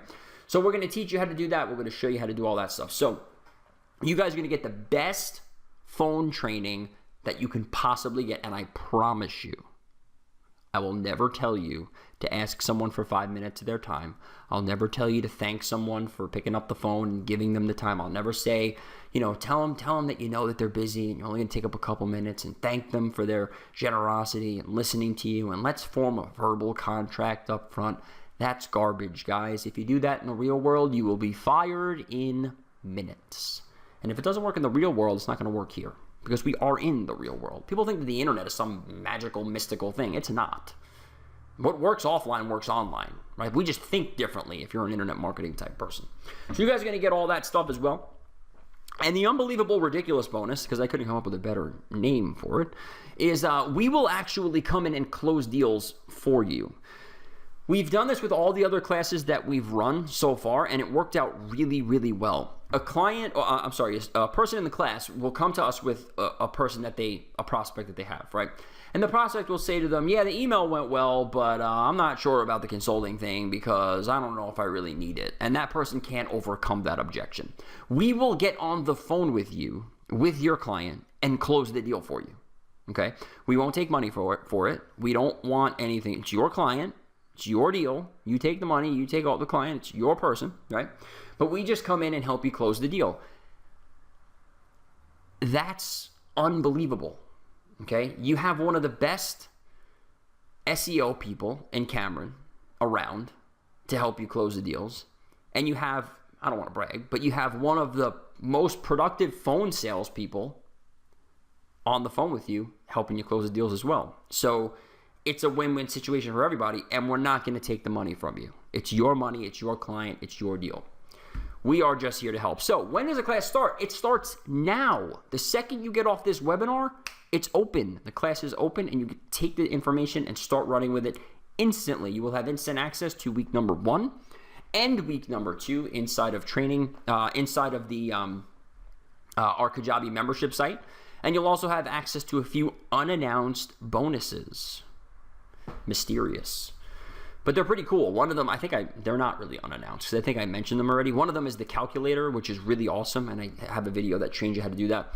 Another one is Local List Machine, which we talk about, which is kind of the basics of the email deal. You go into that and you check that out. I suggest you do that first so that you understand exactly what it is that we're talking about. But we go through the training really good, and you guys will, get it pretty quickly. It's not really that big of a deal, all right? Our first live Q&A call will be Wednesday, May 14th at 9 p.m. Eastern Standard Time, and we run them every Wednesday. So that will be our first one. It will be next Wednesday at 9 p.m. and it'll be just like this. You'll come on and you'll be able to ask questions. We'll answer them and all that. The price will increase to $19.97 before next Wednesday because we have a couple of other webinars scheduled, right? And we're going to be increasing the price because we want to limit the number of people that come in. Supply and demand, guys. Just like my price went up for consulting, the price goes up for this, and we do it every time. And we always have people that come in at $497, and we always have people that come in at $2,000 all the time. So, supply and demand. The more people that come in, the higher the price goes because we want to have the time to work with every single person. We're not going to shut it down because if you want the information, you're going to get the information, but you're just going to have to pay a little bit more for it as the demand for the product goes up and the supply of our time goes down. It's just the way the economy works. So we will have more webinars. You can go ahead and buy the product later on if you're thinking about it or you're on the fence, that's fine, but you are going to pay more money for it if you decide to do that. So if you want the product right now and you want the training right now, what you need to do is go to offlineclass.com/Kevin, $497 one time, fully refundable for 30 days. And the guarantee that I'm giving you tonight is simply this. If you do not close a deal by week number 3 and you followed all the stuff that we teach you to do, ask us for your money back. We will gladly give it to you. Okay? We know that this is the best sales training you're ever going to get. We know that this is the best offline marketing training you're ever going to get. We know that if you want to build a consulting practice and make money and build a company that's going to last you a lifetime, this is the best training you're ever going to get. So we have full confidence in what we have. We take all the risk away from you. We don't have to worry about any kind of, fine print or anything like that. It's simple. If you are not happy with what we give you, tell us and we will give you the money back. Simple as that. If you don't close deals by week number 3, ask us for your money back. We will give it to you. Simple as that. It's one payment of $497 or 2 payments of $297. Either way, doesn't matter. Offlineclass.com/Kevin. Go there now. It's only for the first 10 people, then the price is going to go up. It's automatically set that way on Warrior Plus. 10 people, price goes up. So get there now, offlineclass.com/Kevin, and we will now take Q&A. So I'll bring Cameron on to do some of the Q&A with me. All right, where do we leave off? I don't really look at the questions too often. Oh, Kimberly, there we go. Okay. Can you tell me, Dane asked this question at 9:52. Can you tell me which form he's filling out in box number 2, the segmentation? So we're going to create an order form. Okay. Now that you don't have to do this for every single client that you work for, but I was just giving you guys an example on the clients that I work for. Mainly my clients are attorneys, right? So the way that I do it is I say, hey, listen, fill out this form, and I give some fake reason. Basically, I say, fill out this form so that you have, so you don't have to wait when you come in, because we're going to make you fill it out anyway when you get there. So you might as well fill it out now so you don't have to sit in the waiting room and wait. You just come in at your scheduled time. You see the attorney right away, right? But really the reason why I wanted to fill out the form is so that the attorney knows that they're coming from me. Everyone that comes in with that form in their hand, my name is on that deal. And they know that I'm bringing them in clients and bringing them in revenue. That's really the reason why I do it. And I also can't just have a button on the bottom of the page that says, hey, and I say, hey, buy this now, and click the button and lead them to a checkout page, have them pay, and then lead them to nothing. It has to be something, right? They have to start the process of scheduling the appointment and getting the thing going. So that's just how I do it. But there's other places where you don't have to do that at all. You can have an example that I use in the class all the time is like a painting company. A great segmentation cell for a painting company is just, hey, listen, man, we'll come into your house and paint any room for $5. That painting company goes in, they do an awesome job on any room in the house. They leave flowers, chocolates, notes, everything else on the kitchen table. It's the greatest job ever. 70% of those people who buy the $5 thing are going to paint the rest of the house with the same company. That's just the way it is. You don't have to believe me, but that's just the way it is. Okay? Then what happens is we don't need to take them anywhere. We could take them from the button to like a time trade, right? That says, hey, schedule an appointment or something like that. Or even right to a phone call that says, call the office and schedule the appointment or whatever. Right? But if you're working with places like attorneys or accountants or even doctors or something like that, you're going to want to use the form because you want that client to know every single person that walks in with that form is your client. Okay? And it just keeps your name in front of them over and over and over again. All right. So, sorry about that last one, but like Mario said, We Sorry. we really appreciate everybody, joining us on this webinar. I know the training, the hour or so that we were on the actual call wasn't a lot about how to use opt-in links, but this opt-in links is a complete, game changer when it comes to combining it with the offline world. You can use opt-in links and just work with business owners to help build your email list, because you're basically getting free solo ads. If you want to do it that way, you're getting free solo ads from business owners over and over again, basically as much whenever you want to. So you can definitely use it that way, and we're definitely going to talk about that some more during the Q&A call. But if you want to get in and start working with business owners, we have a couple of different methods. Opt-in links is a complete game changer when it comes to working with offline businesses, because, like I said before, each and every business on the planet, I don't care what they're doing, as long as they're selling something, they can use an email list. And opt-in links, we all know how easy it is to set up that email list and start collecting emails for the business owners when they have that opt-in box, right? Before, for all my clients, the way we did it was there was a link, they click the link and they go to a squeeze page, right? And it converts, decently, 20% maybe of the people who actually click the link. But now with opt-in links, that's all changed. Every single one of my clients that I'm working with, I'm putting opt-in links on their website if they're using WordPress. As consulting clients, as SEO clients, I don't care if I'm working with them, they're using opt-in links. So there's a huge need in the marketplace, in the offline marketplace, for, savvy internet marketers to come in and say, hey, let me help you build your email list. You can do it for free, or you can just do it, earn a little bit of money with them, and start building your own email list. So James says, what was box number 4? That is what's called the profit. So that's when you actually start to make most of your money. For the first 3 boxes, you might be at about break even or have a very low profit margin. Box number 4 is where you basically make all the money for you and your client. That's where you're going to be setting up some type of, like Mario said, with like Geek Squad and Best Buy, right? You buy a computer, Best Buy really doesn't make a huge amount of money on the computer. They got to pay the manufacturer, they got to, pay all the windows and all that crap. But when it comes to Geek Squad, that's all profit. Best Buy is making bank off of Geek Squad every time somebody comes in there and buys a computer.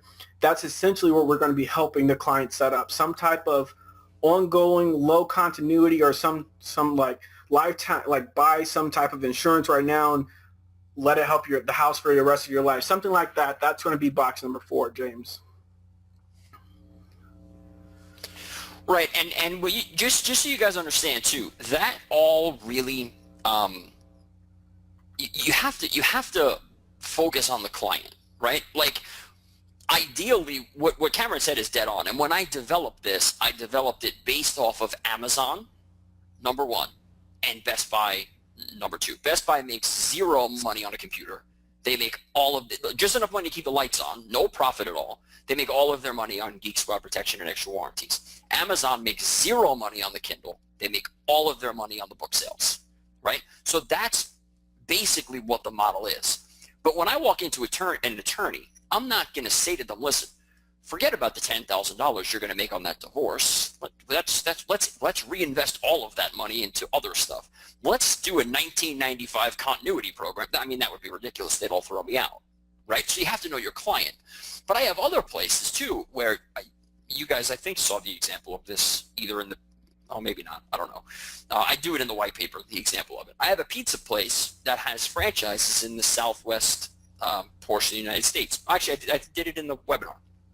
A pizza place down in the Southwest of the United States, they have franchises all over the place. Their main profit is from a continuity program that we set up. Before they met me, they were focusing on selling slices and pies and then, bottles of soda and everything else. And they're still focusing on that as their main offer, but they know that they can take all the money from the main offer and spend that on bringing in more people, because they know that all the money from the 1995 continuity program is in their pocket. Same thing, I closed it, I think it was 2 or 3 months ago. It was during I think it was the second class that we did. I was bowling with my daughter, true story. I was bowling with my daughter. The guy 3 lanes down had like a Bob's hot dog shirt on. And I was like, hey, by any chance, are you Bob? Because I've eaten at your hot dog trucks, and it's really good. That was a lie. But I said, yeah, I've eaten there before. And they're like, best hot dogs ever. He's like, yeah, I'm Bob. So I said, okay, how many, is that the only truck that you have in that one area? He's like, no, I have like 30 of them across the Northeast. Pitch mode, close the guy in 5 minutes. Consulting client, 10 grand a month, right? Same exact thing. Now he is not focused on selling hot dogs one by one. He's focused on getting people onto the pizza style continuity program where he says, hey, for $20, you can come here 5 times a week, every day for lunch, get a hot dog, get 2 hot dogs, a bag of chips, and a soda, and you're done. Pay that once a month. You do it all every week, and you're done. And the guy makes a killing just off that one $20 a month continuity thing. That's where all of his money comes from now. So you have to know the client and where, how it's going to fit into their business. It's not always going to fit in the same way every single time. Nikki says, please tell me there's a replay because I just jumped in. There is going to be a replay. We're going to be adding the replay into the members area. We're going to send it over to Kevin tonight. Hopefully it'll be in the members area. As we said, we're also going to include the slides from this in PDF format so you can download those again. Please be sure if you're interested in working and doing this kind of stuff, whether or not you sign up with offlineclass.com or not, watch the replay again because it does have a lot of material in there that we went through kind of fast during the actual training. So be sure to review that, and it's all going to be in there. You'll get a link to it or download it within the Opt-in Links members area.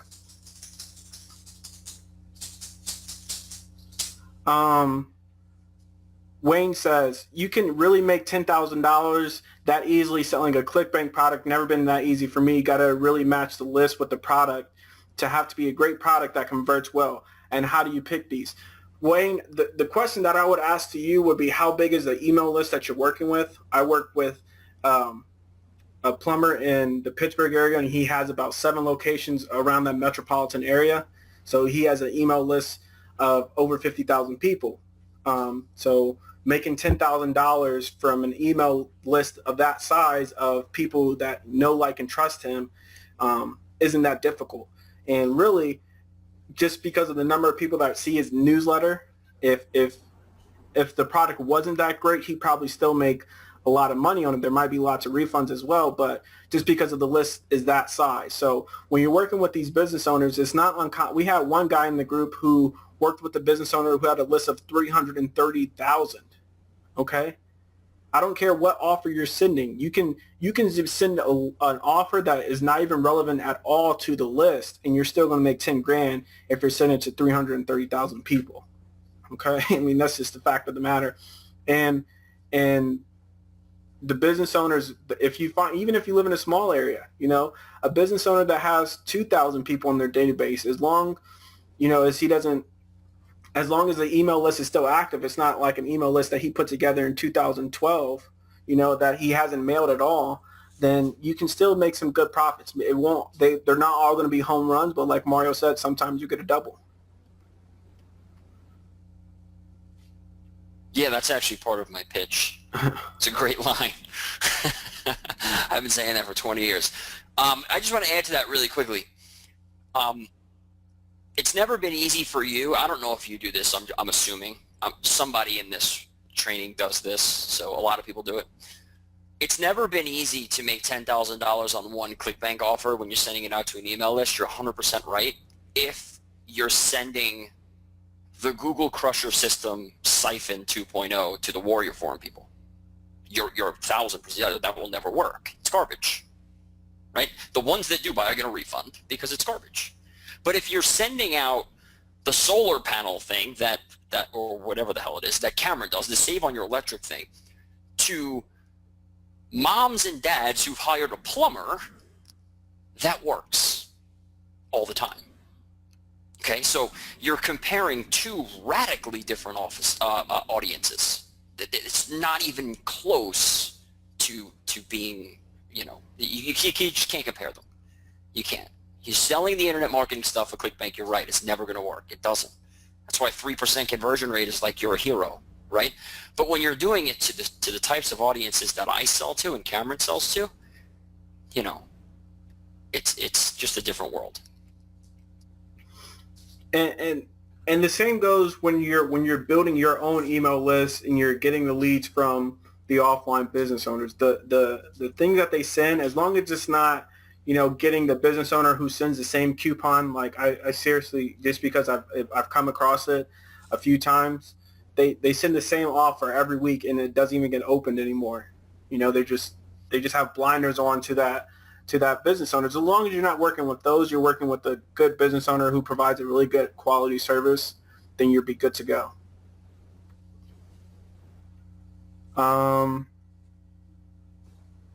Tiffany says, would this work with selling a service such as copywriting?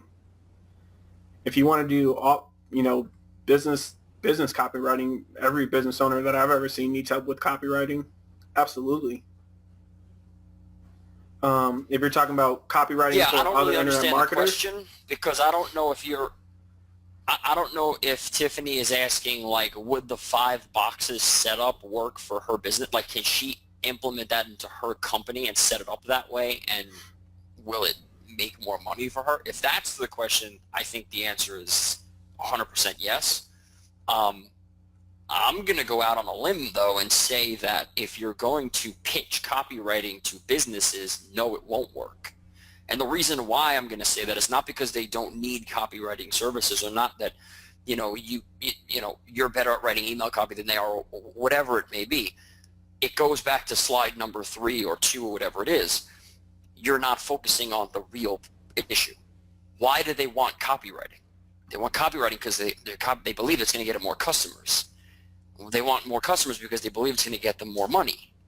Cut all of that stuff out and just focus on the revenue. I don't care what you provide them. That doesn't matter. What matters is the way you frame the sales conversation.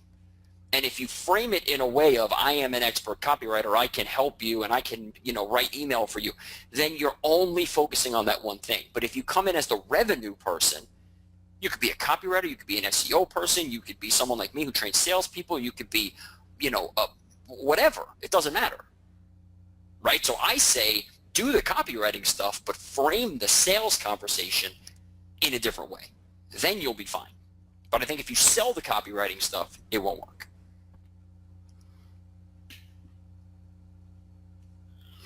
So Eric says, I understand the email deals, but what are you doing after that to get paid a monthly retaining? What is the service package? What is involved with providing this to the client?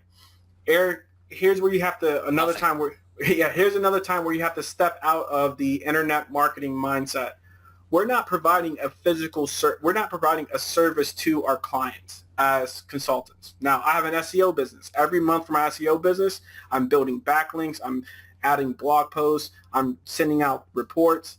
That's what I'm doing as a service of SEO. When it comes to consulting, that's not what I'm doing. We are simply setting up the 5 boxes for their business. So the same 5 boxes that Mario went through, we're setting those 5 boxes up for their business, and then we're giving them advice on how to better get more leads, get more customers walking to the door, focusing on revenue. That's all we're doing. We're not going outside with the sign in front of their business and twirling it around in a circle, telling the people to come into their door. We're not providing a service as a consultant.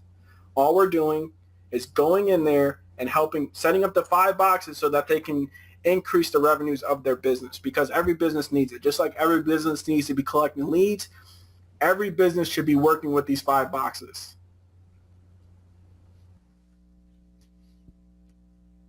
Right. When you're a consultant, you're an advice person. That's really it.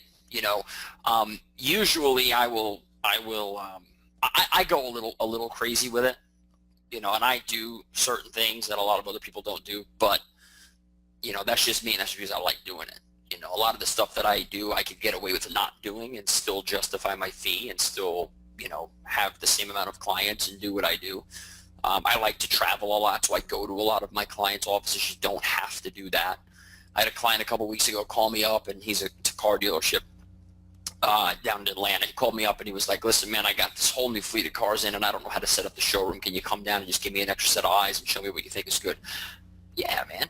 2 days in Atlanta, right off. Why not? Hang out with someone who's now a friend of mine because they've been a client for 3 years? Sure.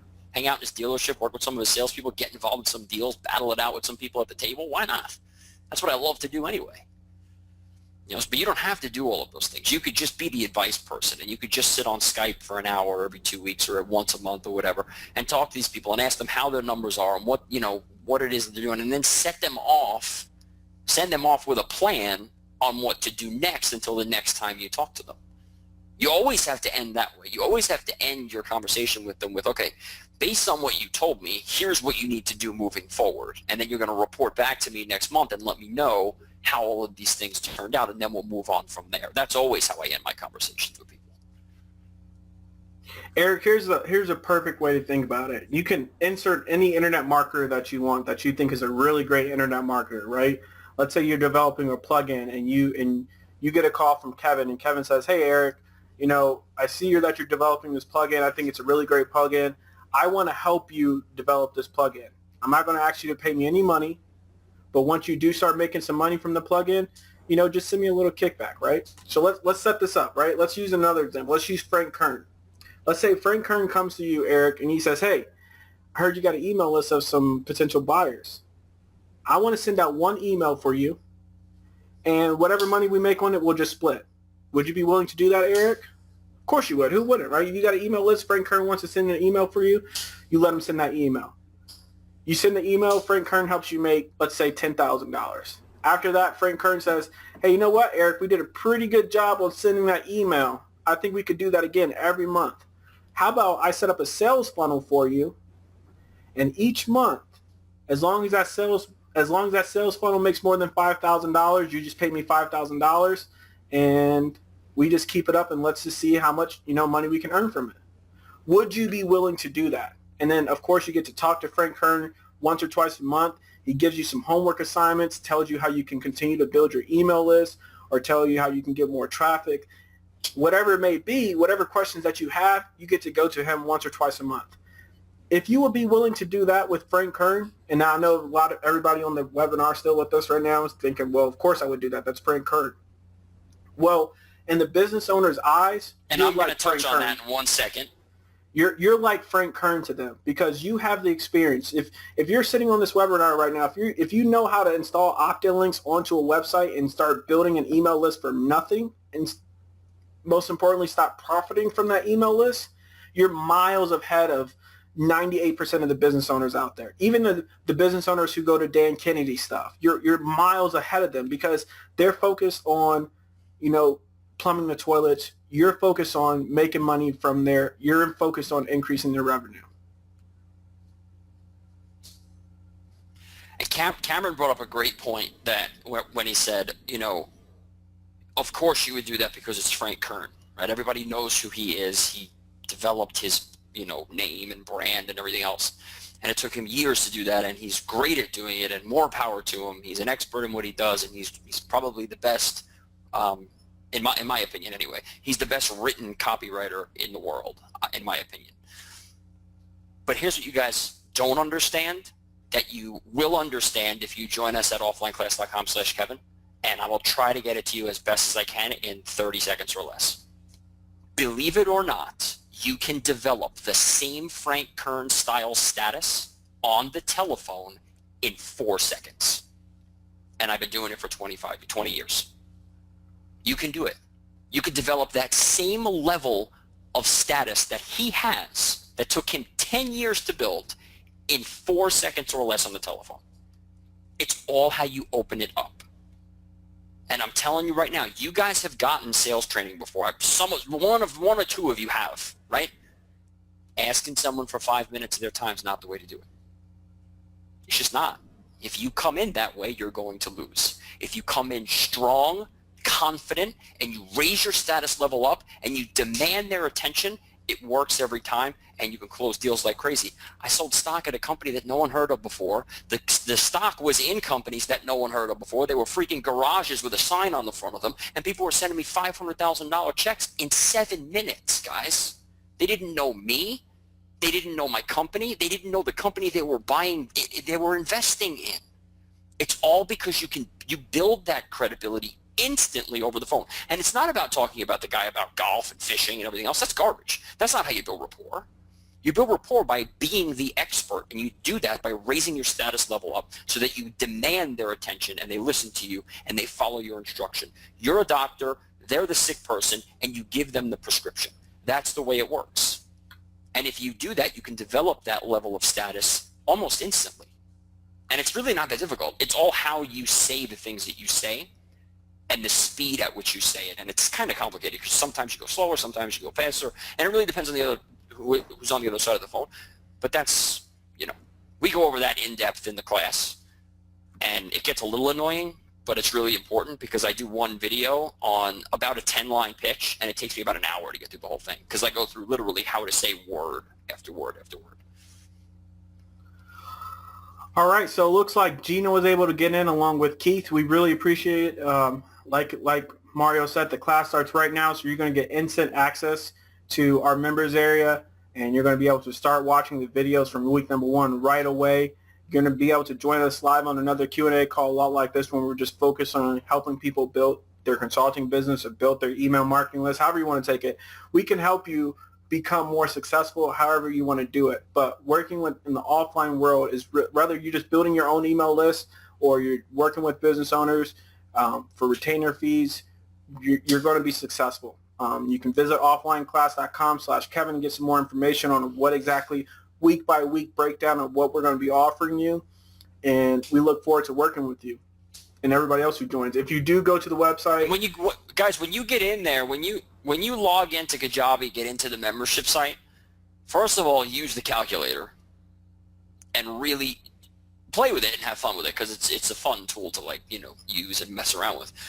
But take some time to put in the real numbers, like how much you pay for your house, put it in. How much you pay for your cell phone, but put it in. Put all those things in, and then you guys will realize that you don't have to really charge that much money in order to replace your current income. You really don't. I mean, there's nobody in this class that can't get 5 consulting clients. Nobody. I can teach you how to do that in 2 or 3 days. It's not a big deal, right? And there's nobody in this class who learns how to sell from me and Cameron that can't charge $3,000 or $4,000 a month. Nobody. Because it's all about how the price that you charge obviously has to do with how much you can help them, right? But it's also what type of how you present yourself to them. If you present yourself to them in the right way, they will pay you a lot of money. I mean, it's really just that simple. So that's number 1. And number 2, interact with the other people. We have a commenting thing. It's inside of Kajabi, so you can comment on the videos and you can talk and yell and scream at each other and argue and stuff. So have fun and talk to the other people. There's a lot of our past students that are in there, a lot of current students that are in there. So interact with the other people and find out what's working, what's not working for them, and all that stuff. Alex says, I'm going to be out of town for a couple of weeks. Will I miss the training, or can I watch a couple of weeks at my own pace? Absolutely. It's all loaded up into Kajabi. Like if you sign up right now, you can't get to week number 6 right now. But let's say 2 weeks from now, you've missed a couple of weeks in a row. You want to come back and watch weeks number 1 and 2. It's going to be up there forever. We're probably never taking it down just because we got students in there now. We still have students from the first class who come in and they ask us questions about deals that they've set up and how they can set up the 5 boxes for this particular company or what have you. And it's certainly not a problem. You watch those whenever you can. We have all the replays in the members area as well, so you can get all that information at your own pace. But we know what it takes to be successful. So if you want to sign up right now, Alex, that's great. We'd love to have you, but we want to make sure that you're reaching certain benchmarks if you want to make sure that you have a consulting client by the end of 6 weeks. Right. We have what we call the where you should be videos. There's not one in week number 1 because you should just understand what the hell we're talking about in week number 1. If you're there, then you're good. But in week number 2, we have benchmarks, and from that point forward, we have the benchmarks that you need to do. So for example, week number 2, the benchmark is that you've done certain things. You have 2 people that have committed to work with you, and you have 5 people that have said no. And we want those. Obviously, you're going to sell. The 2 people are going to pay you, and you're going to have them as clients. And the 5 people we want you to bring to the Q&A so that me and you and Cameron can battle it out, and then you can learn how to overcome the objections that they're giving you. The other thing I wanted to point out, too, is that when you sign up at offlineclass.com/Kevin, this is a lifetime thing, We have people from last year that are consultants now that went through a course last year that are still in there. And you'll find them, I mark them off as, I think, experts or like veteran. They have like a special thing around their face or whatever. And you'll find people like Tim and Trey and other people that are in there, Dan, that went through the class last year, and they're still in. So if you get in now, then you can, when we do the class 6 months from now, and we're going to continue to do this because the need is freaking huge. Once you get in, you can come back and take the class as much as you want. It doesn't matter to us. We actually like that because you guys can then help the next students and, help us as well.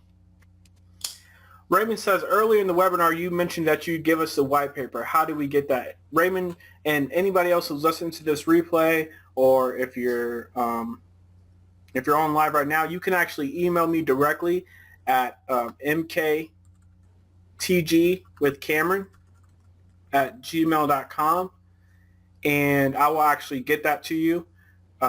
You can also send me an email, and we have a WSO that we released back in December called Local List Machine, and we kind of break this whole thing down a lot more in that WSO, and we'll give you free access to that as well. So just a couple of free gifts for everybody, just to let you know that we appreciate you guys staying on with us this late and listening through the webinar and the Q&A, and thanks for keeping going with the questions. We're going to stay on here as long as you guys will have us. As long as you guys have questions for us, we're going to stay on here helping you guys out as much as we can.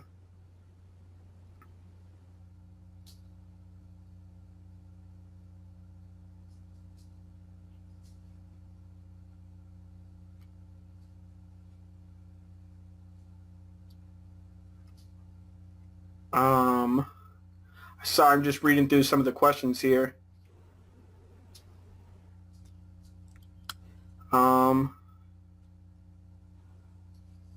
Where is the May 8th? That's going to be in the members area. We're going to be sure. Chris says, Chris must have signed up with the offline class, and he's probably actually in the members area. The Q&A is going to be in there. Just give us a couple of days and we'll get everything in there. We're going to keep updating the course all the time, adding new training videos. So rest assured, everything will be added to the members area. Robert says he's already in as well. The Q&A from the week prior,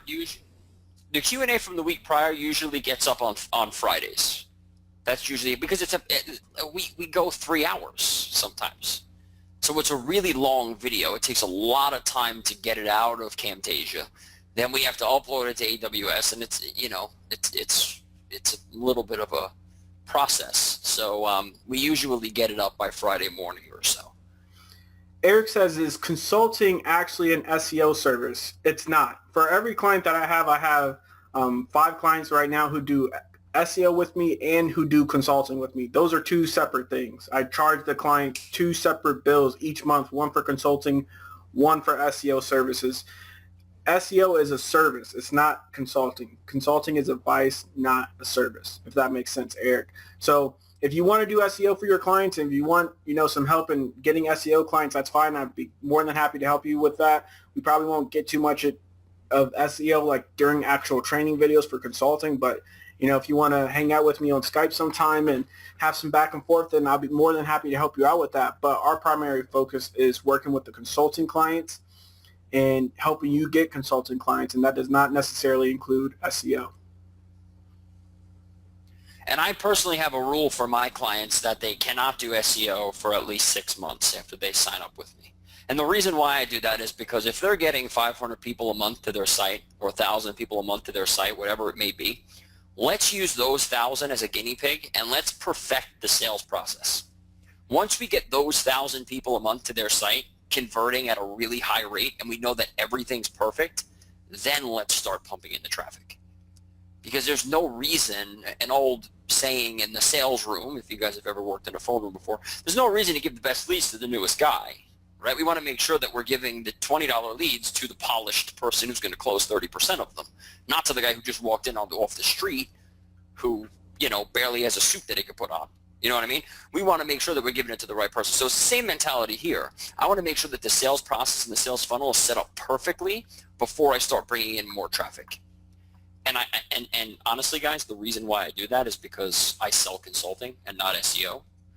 You could flip that around and sell it the other way as well.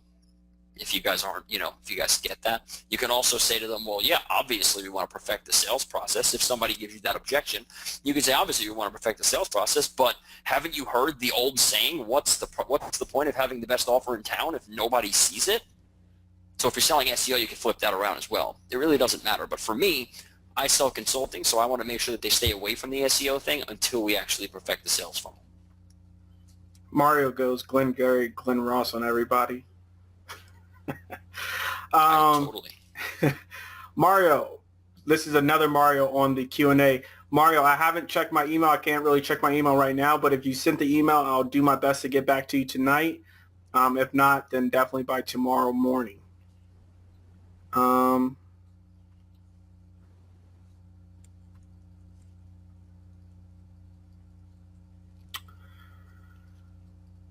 So just kind of going through some of the questions here. Okay. On Warrior Plus, it puts me on the thank you page. Keith, that may be a thing with PayPal, so it might just be pending in PayPal, so you may want to check your PayPal with that. We've had a couple of people who said they've joined already, so if you're having that, sounds like it may be just PayPal pending your payment. Rob says, go describe your $10,000 per month model. It's really simple, Rob. We go into the businesses, we help them set up the 5 boxes, we make sure they're optimizing, performing correctly, getting the type of results we want, and then we let that 5 boxes run. And as long as those 5 boxes help bring in more than $10,000 per month, then you're good to go. 2 meetings. I personally It's all about picking the right client to work with. That's really what it comes down to, right? I can't work with a pizza place that has 1 store because I have to sell 10,000 slices of pizza to justify my fee. And then I'm like breaking even, right? That's why for me, attorneys are the best possible way for me to go, because one case can bring in hundreds of thousands of dollars. If you're doing something like personal injury, or if you're doing something like divorce, it can bring in $50,000, $60,000, depending on the actual type of divorce that they're going through and how much assets they have kids, or whatever it may be. But that's why I like that industry so much. Doctors are the same thing. Like one visit from a doctor can be $700, $800, $1,000, $2,000, depending on the doctor that you work with. Sometimes $10,000, $15,000. So if you're dealing with industries like that, you only have to bring in 1 client a month in order to justify your fee. Now you also have to understand too, you don't have to charge $10,000 a month. And we don't suggest you start off at that rate. I certainly didn't start off at that rate. My first client was $500 a month, and he's still with me. So you don't have to start off at that rate, right? You have to charge them based on what you think you can do for them. If you are going to go close the Chinese food restaurant and you honestly think you can bring them in an extra $700, $800 a month, then charge them $350, and just, if you want to do that, then do that. I'm not going to do that, but if you want to get that as your first deal, then just do it that way. It's all about how much money you can make them. That's where the fee comes from. Where do you get your leads from? Telemarketers. We do have telemarketers who work with us that we pay $5 an hour right now. We have a software called Local Lead Miner. I think it's like $17 that brings you all the offline deals that you can ever need or want.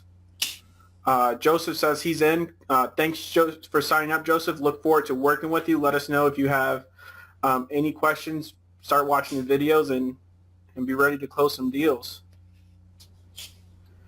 Why didn't you use opt-in links when you made this? Opt-in links is, like I said before, Rob, when it comes to opt-in links, I'm changing my entire business, the way that I work with all my offline clients, because opt-in links is so much more effective than sending them to a traditional squeeze page. And I've seen it just on the couple of test sites that I put it up on for offline sites that I've set up. The first website I set it up on was just like literally a test site where I just collect leads and send them out to business owners who aren't even like paying me. and I instantly got like 60% more opt-ins from the same traffic that I was getting before just from being ranked in Google. And to be honest, if opt-in links was around 10 years ago, I would have used it, but it wasn't. When I started SEO, opt-in links wasn't around. So it's available to us now, and I'm literally going to every single one of my clients. And actually, I've been doing it since May 1st, because May 1st is when on the first of every month is when I start collecting all the SEO data and start getting my reports together. And actually on the 7th is when I send out all my reports and I start talking with my clients. Now, these are my SEO clients. And from the 7th to the 12th, basically, I meet with all my SEO clients. Each one of those meetings, on my to-do list for that meeting is to make sure that I tell them I'm changing their website and putting opt-in links on their page if they have email capture and if they have a WordPress site. It's an absolute must, because it's going to make it so much better, right? I mean, and if I wanted to, I could set it up so that I could start building my own email list with them as well. Let's not overlook that fact. If I have the client's permission, which I would, because I run their internet marketing services. So I can start building my own list if I really wanted to with them and just send other affiliate offers that have to do with offline stuff. I'm setting it up for them anyway, so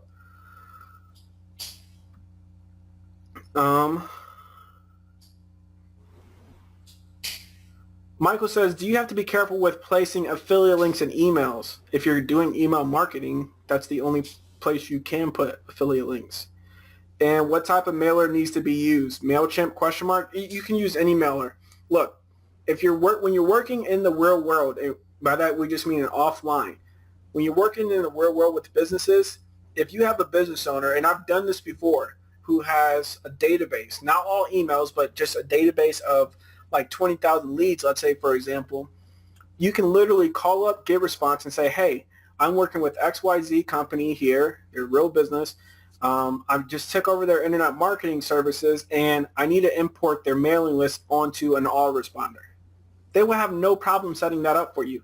That's what they want to do. Constant contact. They market to business owners like that. So figuring out how to send out the email, that is not hard. You can set it up with MailChimp. Heck, if you wanted to, you can even use a software like MailChimp, like you mentioned. You could even use something like Local Lead Miner. I know there's a couple of other tools that just came out recently that are supposed to help you set up your own type of autoresponder service. So you can use anything. That's not the issue. You want to make sure, if you're working with us, that you're focused on getting the yes.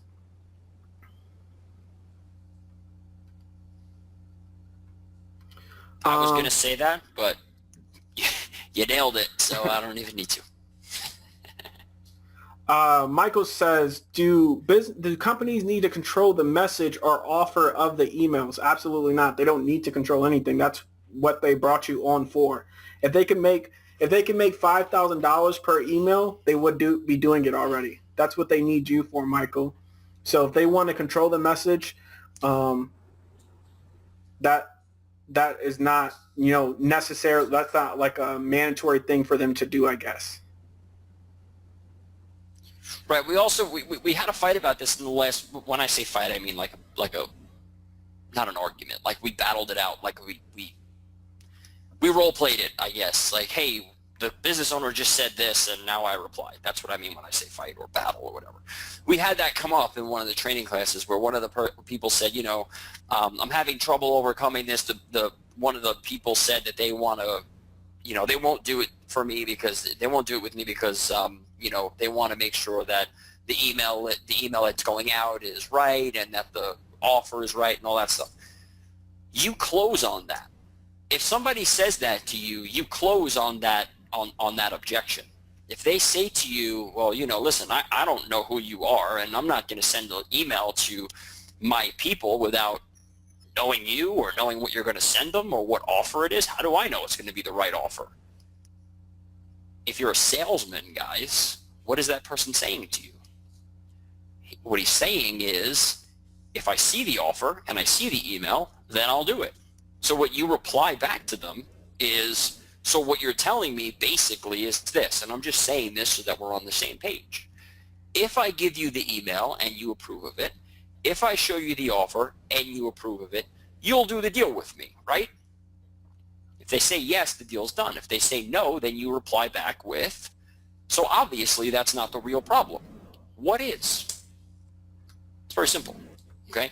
And when that objection doesn't come up a lot, again, if you have the right tone and you pace yourself correctly and you know how to handle the phone call, it's not going to come up that often. But when it does, you close on it.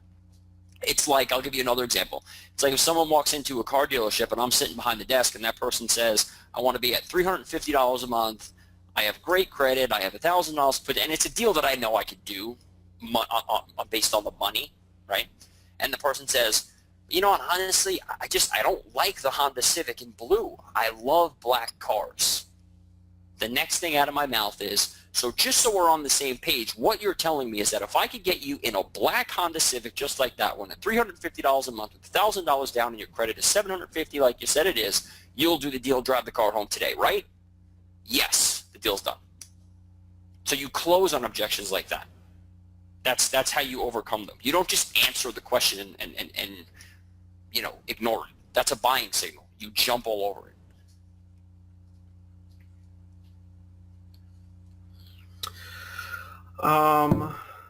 Got a question here.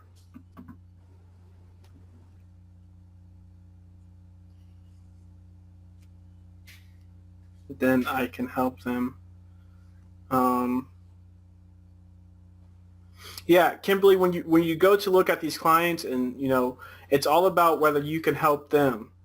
If you feel like you can add value, especially you know, more value than what you're charging, and they can see those returns, then if it doesn't matter what the company is. Mario and I can look at a company for, you know, it might take us like 20, 30 minutes to look at the company, look at their website, see what they're offering, and then see what they should be offering. And then we can go back and look at it and say, okay, this is what they need to be doing. If that's the case, Kimberly, then, you know, we can do that with any company. Bruce, I see your thing with PayPal. As long as you got that link where you can sign up and PayPal says you're good, then you're good. I can't look at it right now, but as long as PayPal says you're good and you're in the members area, then you should be good. Tamron, if you send me an email, I can't. It's kind of hard for me to take that kind of stuff down right now. But if you send me an email at mktg with Cameron, Cameron @gmail.com, and I'll just send that to everybody. Then I will be glad to help you out. Kimberly, you're my new favorite person. Kimberly says, "Go Colts." I'm originally from the area. I was born close to Indianapolis as well, and I do enjoy the Colts and the Pacers. Do not ask me about Roy Hibbert because I do not know what's going on. Mario and I are real people, and I do like real NBA football teams, and Roy Hibbert is not very good right now. But I digress.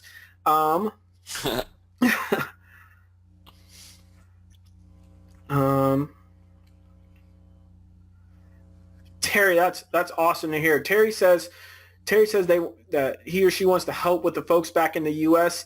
Actually, right now they're in the Ukraine, and it's going to be a challenge, but says that they will make it work. That is awesome. As long as you have that mentality that you're going to make it work, I guarantee you that you're going to get clients and you're going to be successful. That's all you need, is just the proper motivation to get in there and take some action. And we know it's going to work for you. We have countless students who have closed deals already, so we know it's going to work. So all you need is that attitude. How often do you send for one client? Dan, if we get a client, we only send the email for them like once or twice a month. We don't keep doing the email for them over and over again to justify our fee. That's not what happens. We will, after we get the 5 boxes set up, mail for them again, but that's not what we need to do to justify our fees.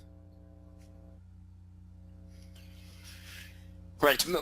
More than likely, you'll be mailing their own products and services as opposed to other people's stuff after you've gotten them as a consulting client.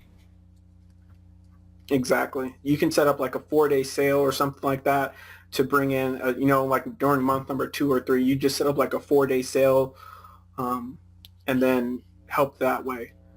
Brian says, don't most business owners do a poor job, a very, very bad job of tracking their database? So they would have a segmented data. That is absolutely true, Brian. Lots of times you have to go in there and you have to start setting up those segmentations for them, because they don't have it set up. But that doesn't mean you can't still be effective by sending out some type of general offer. Don't look at that as like a roadblock just because they don't have a segmented list, or maybe they haven't mailed it in a while. That shouldn't stop you from doing the deal, because to them it's a dead list and they're not making any money from it at all, because business owners just think that if you send an email with a coupon and it's a great coupon and nobody responds, they think that email marketing doesn't work, which is obviously not the case. So just because they have a bad, quote unquote bad list, or they don't think it's very effective, that actually works in your favor, because they think it's a dead list and they don't think you can make any money from it. So when you come back and you're still able to make $5,000-$10,000 from their list, that's obviously awesome. Right, and never ask that question too, by the way, guys, just so you know. Don't ask that question. Like, don't ask them, is your list segmented or whatever. They're not going to know what the hell you're talking about. So ask them, if you're dealing with a painter, let's say, or whatever, ask them questions like, well, how many people on your list have signed up for an estimate and actually hired you after the estimate? And then they'll either say, I don't know, or they'll say, well, about 20% of the people. And then you'll ask them, are they on the same list or are they on a different list? They'll be able to answer those questions if they know. But if you just say, is your list segmented into different groups, they're going to be like, what the hell is this guy talking about? I paint walls for a living. I don't know what that means. So you have to make sure you break it down. They're not idiots that you're dealing with, but they speak a different language than we do. I had a client of mine a while ago made a very, very big mistake. It cost a lot of money, but I had a client of mine that was doing a webinar to older people, and we did a direct mail piece. It was like a $50,000 direct mail piece. I wrote all the copy, did everything for it, all the graphics and everything were all perfect, right? Sent it out to all these people, and it was a webinar, and like nobody showed up because I used the word webinar, and senior citizens don't know what the hell a webinar is. So we had to restructure the wording so that they understood what it was that we were doing. So take that as a lesson and just understand that, the internet marketing talk is not going to come through to, the average person. They don't know what it is. So you have to ask questions in a different way. And we go through that in the training too, by the way. We teach you guys what exact questions you need to ask in the order you need to ask them in order to get the information that you need. Joseph says, I will need to upgrade to Pro in order to manage lists. I think that will certainly help, Joseph. Kimberly says, you'll help no matter what the company. Absolutely, Kimberly. Even if it's not like a long-term company you should be working with. We had a lady who we helped in our first group, and she actually had a business that had 0 people on the list. And then she implemented what we call the reverse sales machine, where you actually go in there and help them create the PDF to start collecting leads. And then you split that list with them. So you both, get the opt-in.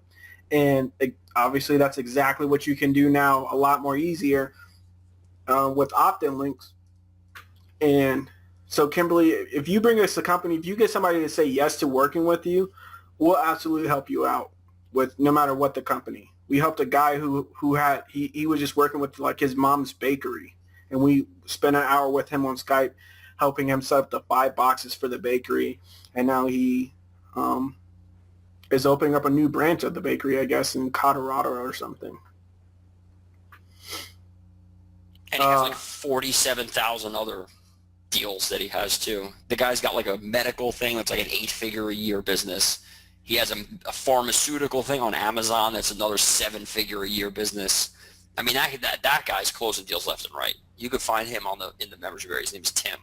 That guy's killing it. He's probably our most successful. So him or Dan. Dan's pretty good too.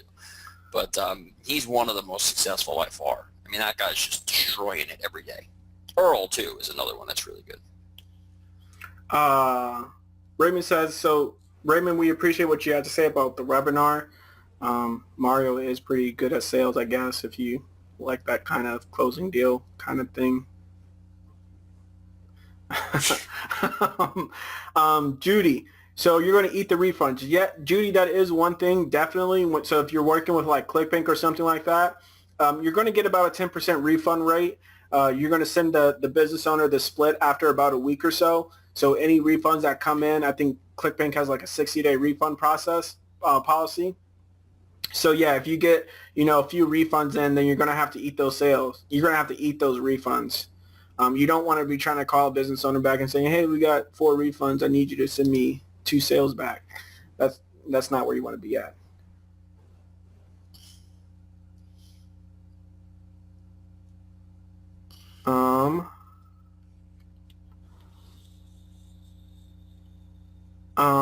But per lead, would you continue with this kind of model, pay per lead? Chris says, California Apollo says, if you're working with a client that's on a pay per lead, would you continue with this kind of model, pay per lead, or get them on the monthly retention? I like the monthly retention just because it's easier. They know that no matter what, they're cutting me a check for $5,000 or whatever it is. Like I just went through this with one of my clients today on a call for SEO, like having to track, they have to go through, listen to all the call tracking numbers and listen to the recorded calls and match up the person who said hello with their name and their patient list. Like, it's just not cool, not fun job to do. And from the outside, from our perspective, we can't really go into their business and find out exactly how many leads we sent them. You can set up things with like coupons that they can bring in, or like Mario says, for his lawyers and his the attorneys that he works with, they come in with like the papers all filled out so they know that's a lead from Mario. But Mario's still not actually in there tracking that himself. So to me, it's just easier to know that, hey, this client every month he's going to be paying me $5,000, and he'll be getting much more of that in value. That's another closing point as well. You're going to close on that if it comes up. I have some people who started off on a per lead basis and they ended up switching over to a flat fee because the per lead thing was killing them. It's going to cost them more money if you do your job in the long run. And usually what I do to close that deal is I lie to them and I threaten them and then I ask for money. So it's an ethics thing. If you don't feel comfortable doing this, that's fine. But the way that I do it is if they say, well, how do I know you're going to send me enough clients? Why don't I just pay you for every client that comes in? What I respond to that is, listen, if you want to do it that way, that's fine. But here's the deal. When it costs you $30,000 a month to pay me the leads that I bring in, you're not changing to the $10,000 a month plan.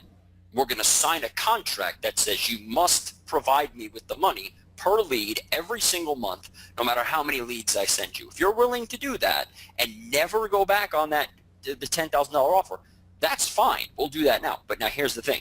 That'll close the deal because they don't think you're going to do anything and they don't have to pay any money out of pocket. That'll close the deal. But here's what I always do. When I send them 100 leads and they have to pay me $17,000, $20,000, $30,000 for those 100 leads, right? When they do that, they say, well, you think we can switch back to I always let them. Always. So I'll tell them up front, you're never going to switch to the $10,000 thing because I want them to close on the $10,000 offer, right? But if they want to do the pay-per-lead thing, then what I do is I just pump it up as hard as I can and make sure they get as many clients as they can so that I can get them to 30,000 and then switch them back to 10. I don't want them staying on the per lead thing because it's going to cost them more money, and I want happy clients that are going to send me other people. I want to know that I'm actually doing the right thing for the people. So, yeah, I'm lying to them up front by telling them they're never going to be able to switch back, but I always let them switch back because they always ask me eventually. Greg says this is some great training and we're already learning so much stuff. I'm registered. Greg, again, like I said to everybody else, it's great to have you on board. Let us know if you need any help in the members area. We'll be glad to, help you get started any way we can. I know we've been on this webinar here on this Q&A for a couple hours now, which is awesome. We really appreciate you guys staying on with us this late. If you do sign up, I can't see like real time how many people have signed up. So if you go to offlineclass.com/Kevin and you get registered, if you still see that $497 price, then we still have a few slots open. Just from the number of people I see, I'm guessing we had at least 8-9 people sign up already. If you go to offlineclass.com, if you go to offlineclass.com/Kevin and you see that the higher price point, then the price has gone up. But we still look forward to having you on board as well.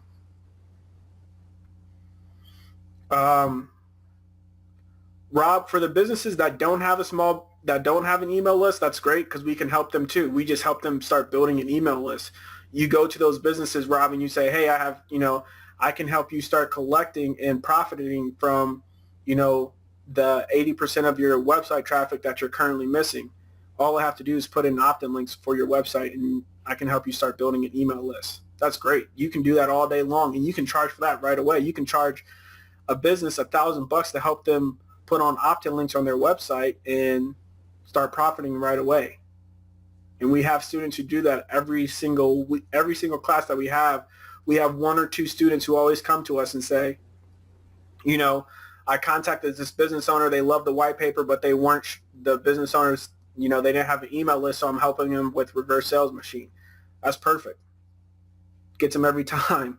Especially if they come to you and they already know the value of an email list, Rob, then that's going to be an easy deal for you to close every single time. And with opt-in links, it's a joke. I mean, I was doing exactly what Cameron just said, obviously before opt-in links came in. And what I had to do was I had to tell them, listen, I'm going to do the list for you, and I'm going to manage it. So I was basically just taking the traffic and taking the leads from them.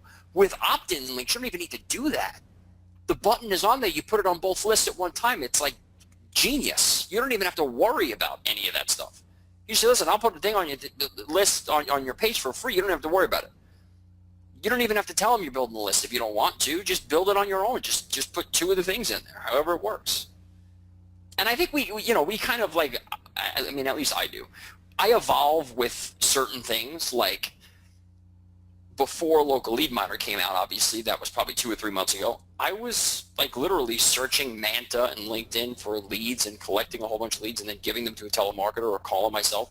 Before that, I was buying D&B leads because that's all I knew how to do. That's what I grew up on. And I was actually flipping cards all day and pounding the phone all day long.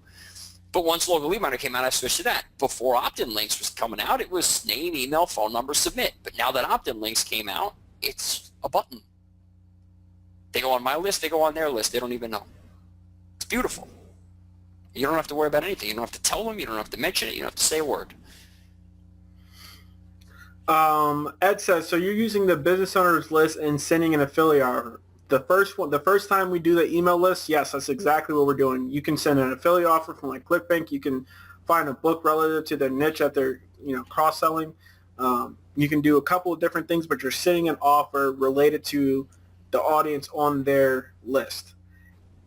And you are not marketing the business, service, or products at all. Not on the first email, but after we bring them on as a consulting client after that first email, then that's definitely something that you can start to do for them. Start bringing in more sales from their email list as you go in there, help them start gathering more leads and setting up segmentation sales and all that stuff, Ed. You say, look, hey, let's get up this email campaign where we give a sale for, one of your services or something like that. Jesus says, scratch offs, laugh out loud. I got to use and that guys, too, this is... Oh, go ahead. Sorry. Guys, too, this is much more for the training class. I go over this a lot. But a lot of my clients have information products. And that's part of what I do with them. Okay? So a lot of times, I'm not using ClickBank at all. I'm not using anything. All I'm doing is taking one of my attorneys, and I'm saying, hey, well, I'm going to use your product, and I'm going to get this new attorney to mail this list. Cool. Yeah, awesome. Okay. So now my client is getting the money from the list deal that I got with the other attorney. Now, I know that might sound confusing. I mean, I don't really know, but I go over that a little bit in the training. And that's something that's huge, because that and that alone can bring in more revenue than you charge just from doing that. Because if I have 2 or 3 attorneys with info products and I go out and I get emails from 7 or 8 other attorneys, I just made them each $4,000 or $5,000 with one email. Add to that, I'm bringing in 5 or 6 new clients for them every month, and I could charge them 30 grand and still get away with it, right? So I think that's key. I think when you have a service like that, whether it's an attorney or accountant, a doctor, whatever, even plumbers and roofers and all that, create an info product with one of your clients if you're going to continue to go after that niche, so then you can go ahead and use that client's info product to then promote to the other people's lists.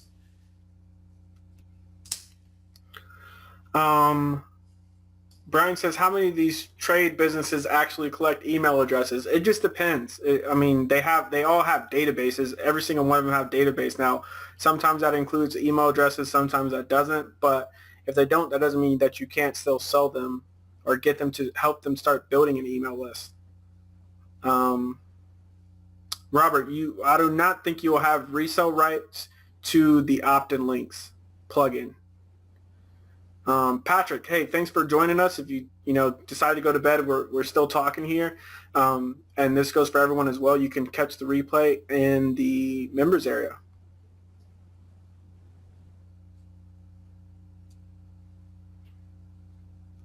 Right, you would have to talk to Kevin about that, but if I'm not mistaken, I believe that you can use, again, talk to Kevin about this because I don't know. But if I'm not mistaken, I believe that you can use opt-in links, depending on what you, like the package that you bought or whatever, I believe you can use it on other people's sites. So you may not be able to directly sell the plugin to somebody else, but I'm almost 100% positive that you can install it on your clients' websites for them. Cameron, do you know anything about that? Am I right or wrong? And you can just, even if you can always just buy another copy for them and just include that as, part, like if you just made $5,000 off of a client and you know that the best way for them to build their email list, and that's a requirement to working with you and to help you produce the results that you want to produce for them, then, spend another $37 and pick up an awesome plugin for them that you install on their website. I'll do it all day long for my clients. I mean, every single one of the clients I work with, whether it's SEO or consulting clients, they have to have opt-in links on their website, without a doubt. And it's funny that you say that, because before opt-in links came out, and listen, I'm going to be honest with you guys, I'm just switching. This just came out, right? So it's not like we just go boom, we're switching to something else. We gradually switch over. But before opt-in links came out, every one of my clients had a LeadPages.net account.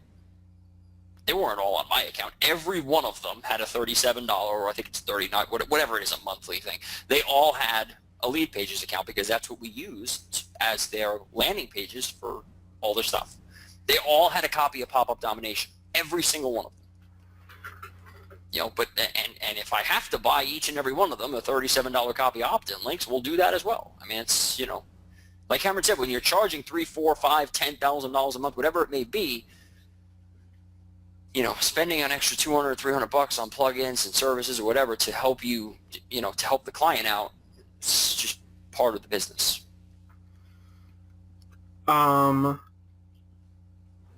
Kimberly says she already has a lot of this set up with the business with her brother, and you can certainly get it to set up a track record, and we will absolutely help you with that. You don't have to go to a different competitor. You can just do it. Listen, Service Magic, right? When you call a lead on a PPC lead for Service Magic, they send it to 5 different carpet cleaners at the same time, right? And is that unethical? If I do a website, a SEO lead gen website, I'm not just sending the leads to one client. I can send them to however many people. It's the same exact system that Service Magic implements. You don't have to necessarily do it if you don't want to, Kimberly. Obviously, that's your just personal choice.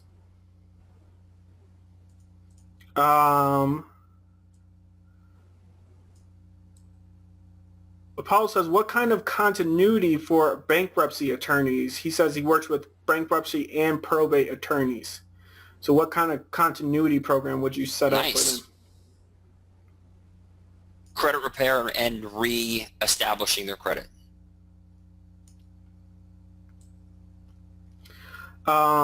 James says, what is a good price to install a squeeze page for clients that aren't on the internet at all?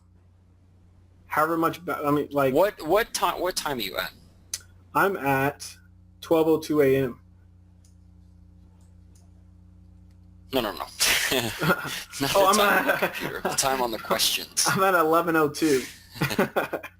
All right. I'm just trying to follow along so I can see what. James says, what's a good price to install a squeeze page for the clients that aren't on the internet at all? James, for like reverse sales machine, when we start helping clients get it set up, like you can start at $1,200 but the problem with that, James, is that they don't have any traffic coming. So it's, even if you have a squeeze page up and there's no website, there's no traffic going to their website, a squeeze page isn't going to do much help. Right, and listen, if you're going to do a squeeze page, use opt-in links. Don't do a squeeze page. You're going to convert better. It's going to work out better. It's going to be better. It works better than a squeeze page. I mean, that's proven. So don't use a squeeze page. Install a page. Just like Kevin does in the opt-in links training or whatever it is. You do something like that where you have a little bit of content and then you have the button, and then only the people that actually want what you're offering subscribe, because then you can go back to them and say, hey, listen, we're getting like a 45% opt-in rate or a 50% opt-in rate. That's awesome, because nobody can do that but me, because I'm so good. You know what I mean? Like a squeeze page is not going to convert like that. And you're never going to say those exact words because that was horrible, but you would kind of like get that across to them in some way, shape, or form. At 11:04, David says, what sort of fee do you get for the pizza continuity program, for example? That client is $6,500 a month. They have been with me for, 2009, I guess. I started with them.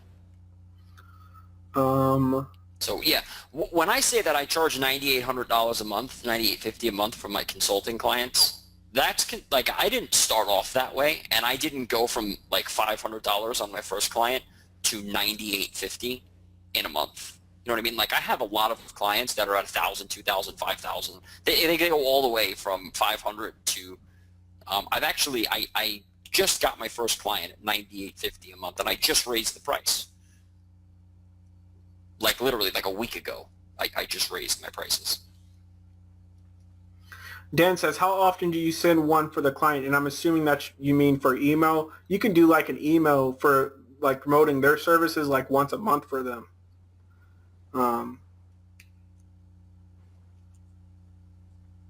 So I'm here at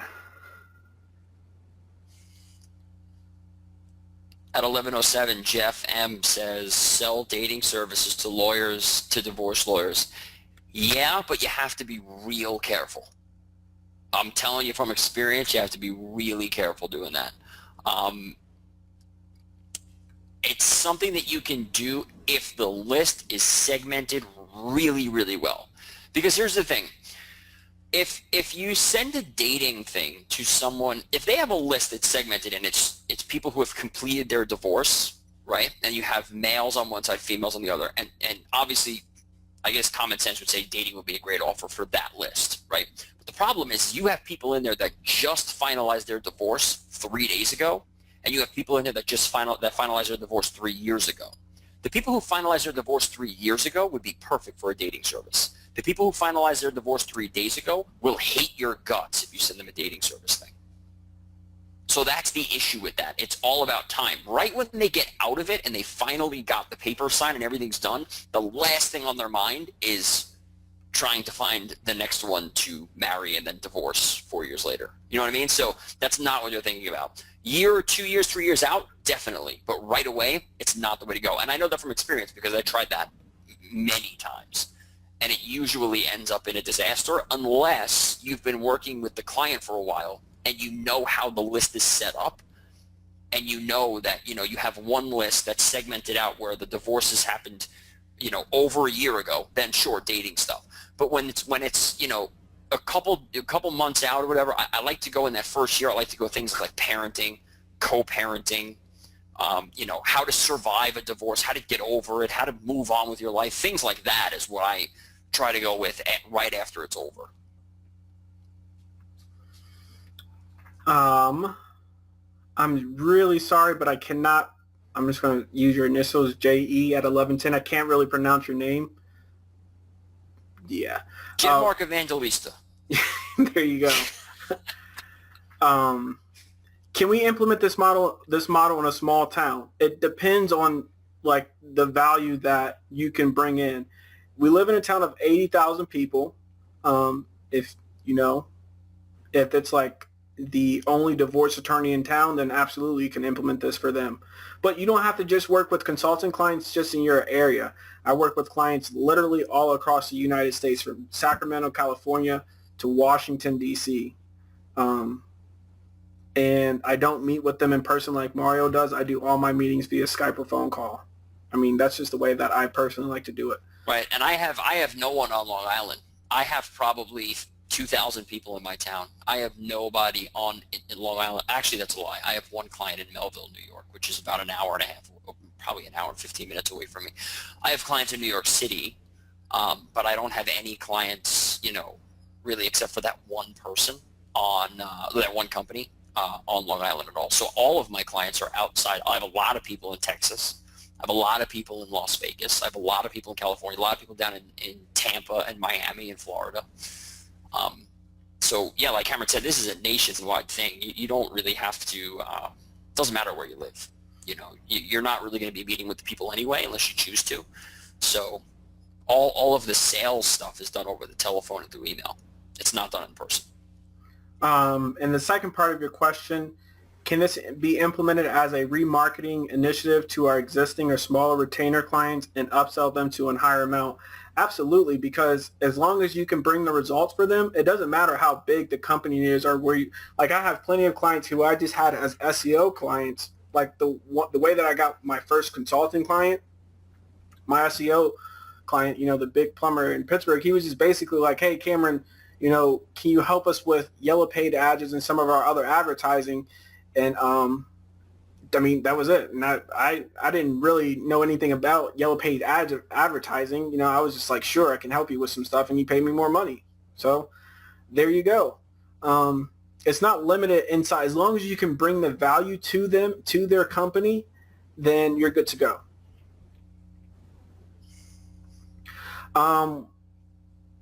Judmark also says, will this program have suggestions to help us six-figure biz scale to seven figures? And how long do we have you as a mentor in this program? You have direct access to us as much as you want for 6 weeks as we go through the course and the Q&As, and you can always come back and join up on the Q&As and ask us questions there. And we can certainly help you scale if you're already at six figures and you're already comfortable talking with business owners and, comfortable implementing sales tactics to get, front of talking with business owners and, get them to buy your services, then you can scale this as fast as you want to. Absolutely. And we can probably help you come up with a special thing that you can start doing for some of your existing clients in order to convert them over into higher paying clients. Terry says, Terry at 1118, is this targeted for local businesses or can it be applied to car dealers? Car dealers probably take up about 40% or 30% of my clients. I'm assuming you're saying Walmart there. I don't know if I would go after Walmart, especially right in the beginning. But if you want to, more power to you. Go for it. Why not? Papa John's, I don't like franchises at all, so I would stay away from them. At what level does one start working the building of the emails? Well, the building of the email list is step number one. But that comes after you've already signed them up as a consulting client. So, you have to sign them up first. So the first step is to send the email out to them. And then you move on to setting up the 5 boxes. But yeah, definitely car dealerships. If you want to go with a brand like a Ford or Toyota, Hyundai, Kia, whatever, that's fine. If you want to go used cars, that's fine as well. They spend a ton of money on advertising. most of the people that I work with in the car business, I train their salespeople. I don't really do much of the marketing stuff. More of a sales trainer for them, but you can, apply the same principles that we learned here to any business. As long as they're selling something to a person, it doesn't really matter.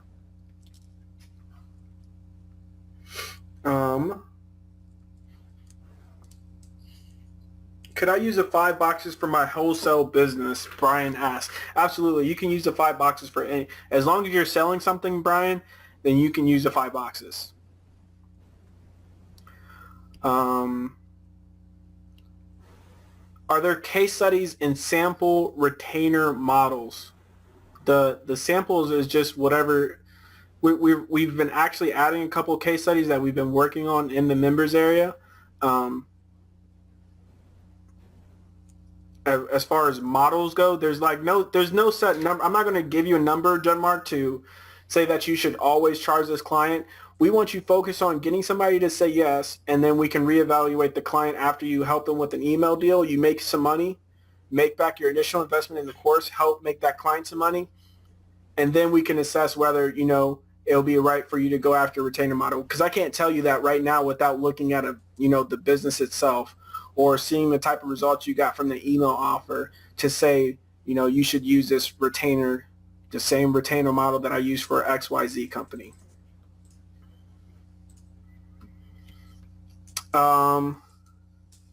Keith, after you purchase the product in Warrior Plus, if you signed up with us at offlineclass.com/Kevin, once you get that purchase goes through from Warrior Plus, you should get the link to sign up with the class right away. We've already had a couple of students, according to their responses here in the Q&A, say that they were able to get access. You can email if you want to get access to the white paper, you can email me at mktg with Cameron at gmail.com. And I just sent that out to everybody. Terry says it's breakfast here in the Ukraine. It's going to be breakfast here soon as well. So we get some waffles. So everybody got the email address. Great webinar, guys. We really appreciate it. We really appreciate everybody joining us and staying on with us. It's been we're at hour 3 right now.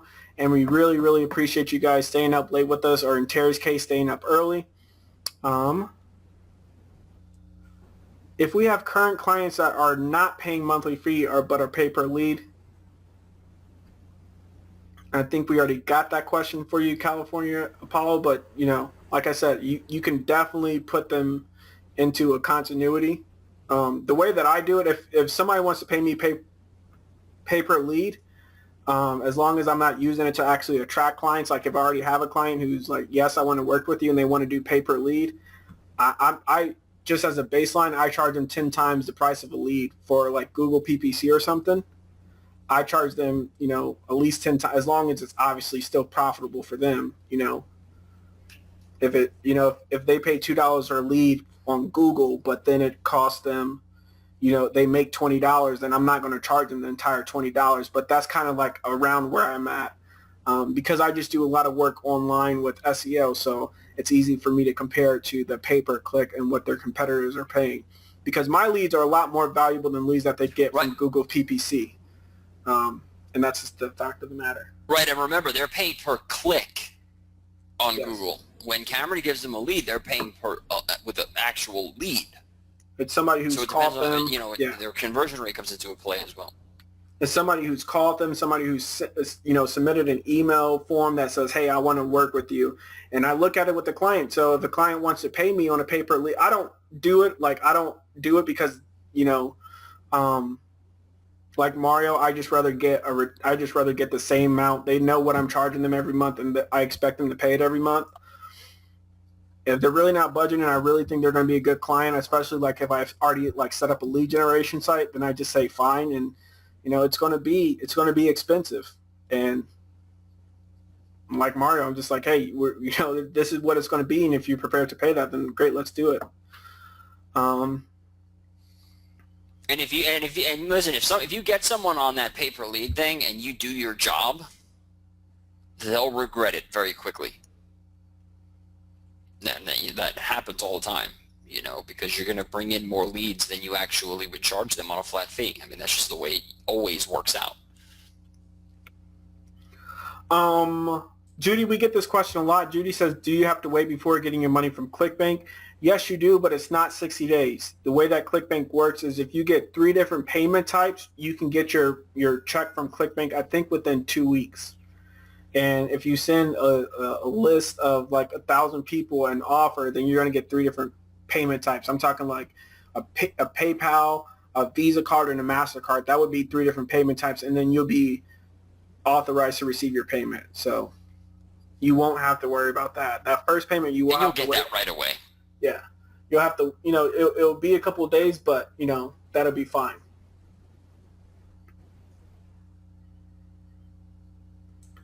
Mario, we appreciate you joining, and we appreciate your willingness to learn on this webinar. Thank you for showing up and staying with us this long.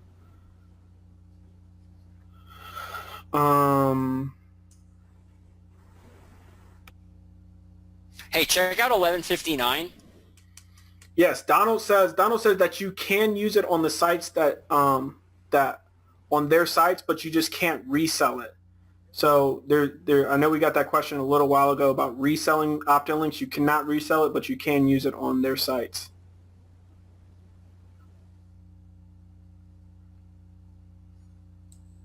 So that also will answer Greg at 1154. Can we put opt-in links on a site that we don't manage or host? Don says at 1159 that you can do that, you just can't resell it. So.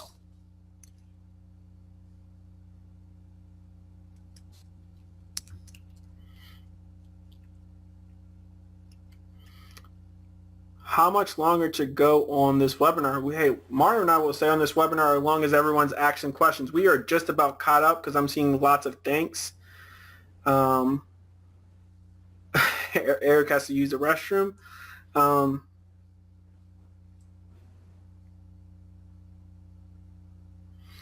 Jetmark says that he's enjoyed the continuity models that we shared tonight, and we'll be sharing more continuity ideas in the program. Absolutely. That's actually something that happens quite frequently, where one of our students will say, hey, I got this guy to say yes. What can I set up for his business? And we'll tear the business apart.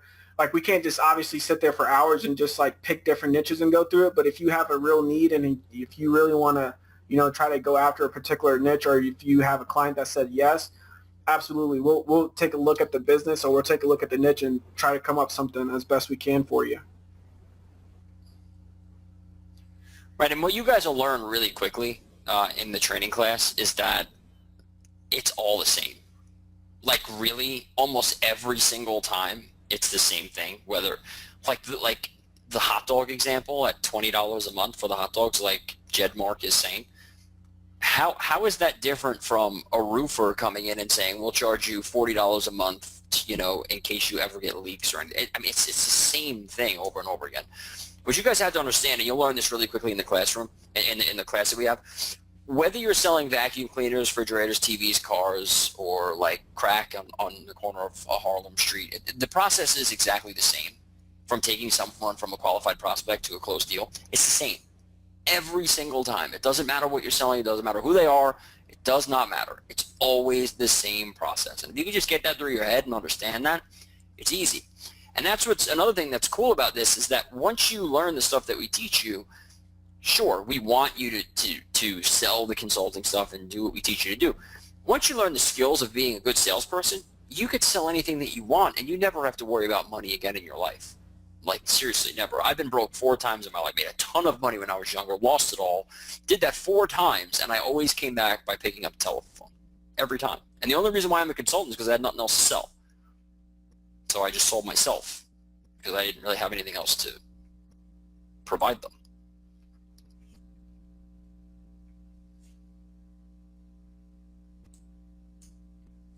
And I believe with that, we are all caught up with the questions.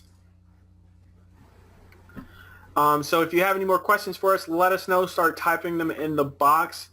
I know a couple of us have decided to join up with the class at offlineclass.com/Kevin, and we look forward to working with you all and helping you set up these lead funnels and working with these clients. We really appreciate everybody staying on. Obviously, Mario and I just sitting here talking. We know what it's like on the other end as well, and we appreciate you guys keeping it going with the questions and being a great group. Do you implement Jeff says, do you implement the 5 boxes or advise the client how to do it? It's not like we go fly to their business and say, you do this, you do that. Mario kind of does that sometimes with like the car dealerships he's worked with, just helping them with sales and stuff. But we implement it as best we can virtually, right? We tell them basically, lots of it is like helping them set it up on like their website or something, like setting up an opt-in, which we may have to do or outsource. There's a whole bonus module on how to outsource everything basically with this, right? But we want to make sure that they're implementing it. So it's not necessarily that we physically go into their business and, do anything, but you have to make sure that they set up the 5 boxes in order to be successful. And that's really the most important thing. So like you may have to install opt-in links on their website so they can gather leads. But it's not like you have to necessarily go out and train. There's like for a carpet cleaner, one of the examples that we gave for like box number 4 in the profit, if they do this, then obviously the main sale, box number 3, is setting up to go in there and clean the carpets, right? Clean the rest of the carpets in the house. One really good profit sale is, if you don't want to go the continuity route, is you just upsell them right away and say, let me clean your vents, right?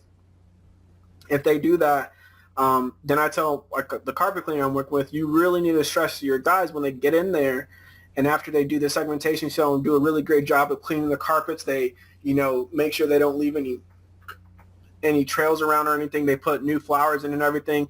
At that same time, they really do have a really tight sales pitch for, cleaning the vents. Put some pain points in there, like, your kids, they have allergies. They're going to, cough up a lung if you don't get your vents cleaned because you probably never got it cleaned before in your life, right? So that's like a profit sale. You don't go in there, Jeff, and teach them how to do that sales pitch. You just tell the business owner, hey, we need to set up this profit. Cleaning the vents is a really good profit sale if you guys do that. So let's come up with the sales pitch for that. So it's not necessarily you implementing it, but giving them the advice of what to implement and making sure it gets done.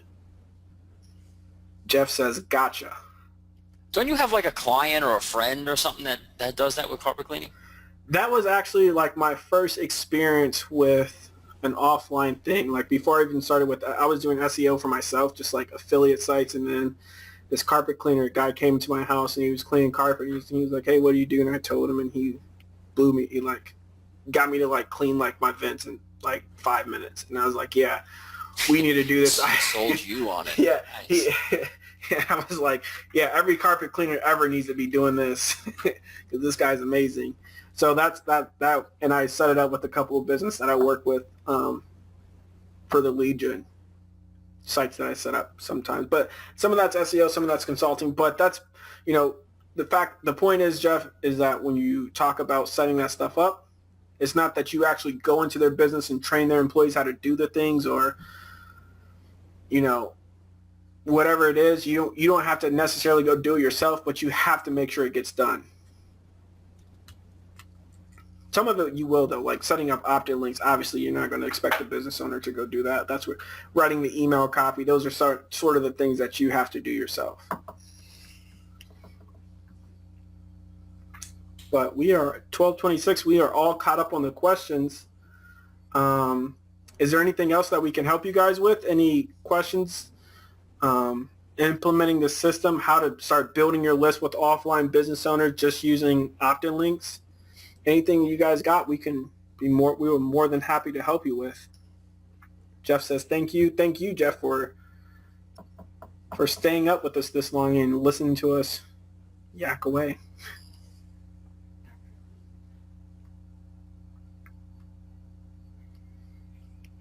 What happens after the 6 weeks? You come back for another class if you want. You talk to us on Skype in our Skype group. You continue to build your business. I mean, like I said, most of the We have people in the class right now that are from last year, and it's not because they're idiots and they're not doing anything. Most of the people that are still in it now are closing deals like crazy. They just like coming in and hanging out. And we get people every week that come into the Q&A calls, and they're just like, yeah, I got a client 5 boxes for this person, and then they just know that we're going to shoot it off to them, and then the second they get the answer, they leave. And that's what we love. We love people like that. Earl is famous for that. He does it every week. Getting a lot of thank yous. So if you guys want to get involved in this, if you guys want to get involved in this and the button is still there, you have a 30-day money-back guarantee. You can go there and get it. I don't know how many people we have, but if there's a spot left, there's absolutely nothing to lose. You're not risking anything. So, and if you do what we tell you, you will have a client by week number 3. That's actually like mandatory. You have to have a client by week number 3. That's part of the training. So, that's just how it is. So get involved, offlineclass.com/Kevin. If it's still available, I don't know if it still is, but if the button is still there, buy it, and you will start right now. And we'll have our first Q&A session, which is going to be a lot like the last hour and a half that we had here, a little bit more in-depth, but a lot like this next week on Wednesday, and we'll actually be able to work with you on some of the progress that you've made directly and overcome some of the objections that you might have heard over the week and things like that. Do you guys spend money to generate leads? I don't spend money on anything when it comes to lead generation at all. You pay $5 for the outsourcer. Easy, big guy. Oh, the telemarketer, yeah, but that's, yeah. But that's not, but I'm not, but listen, the telemarketer is not generating leads for me. The telemarketer is generating sales. Those deals are closed already. Yeah, we don't So do. that's different. Like when I say I don't spend money on leads, I don't I don't do pay-per-click. I don't do like No direct mailing, no stuff like that. Right. I don't do that stuff. Yeah, no. All right. Yeah, telemarketers, Cameron brought up a good point. The telemarketers actually send you sales, not leads. So that's different. Right. Local lead miner is the only tool that you use that's literally all you need to collect information for business owners and get somebody to contact. We have another free method that is free for like the first 30 days, and you can find out some information, get some emails with the free method on business owners. But yes, that or local lead miner is literally, in the consulting calculator, I think we put in like $50 per month for advertising, and that's still too much.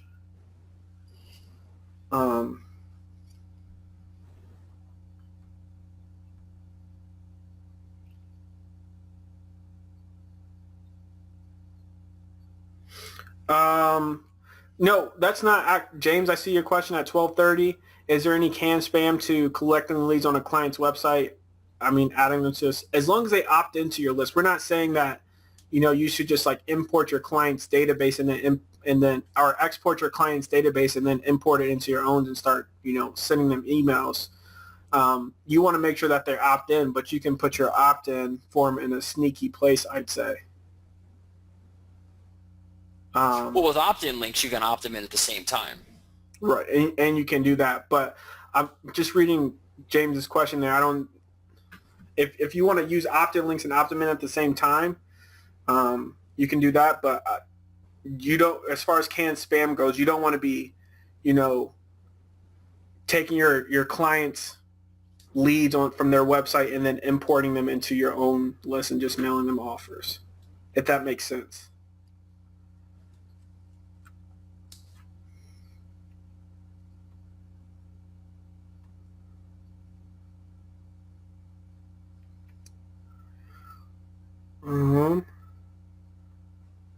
All right, so I think that is about it. What we're going to be doing after this replay, we're going to do our best to get this replay rendered as soon as possible, get it put together for Kevin so Kevin and Don can add it to the members area.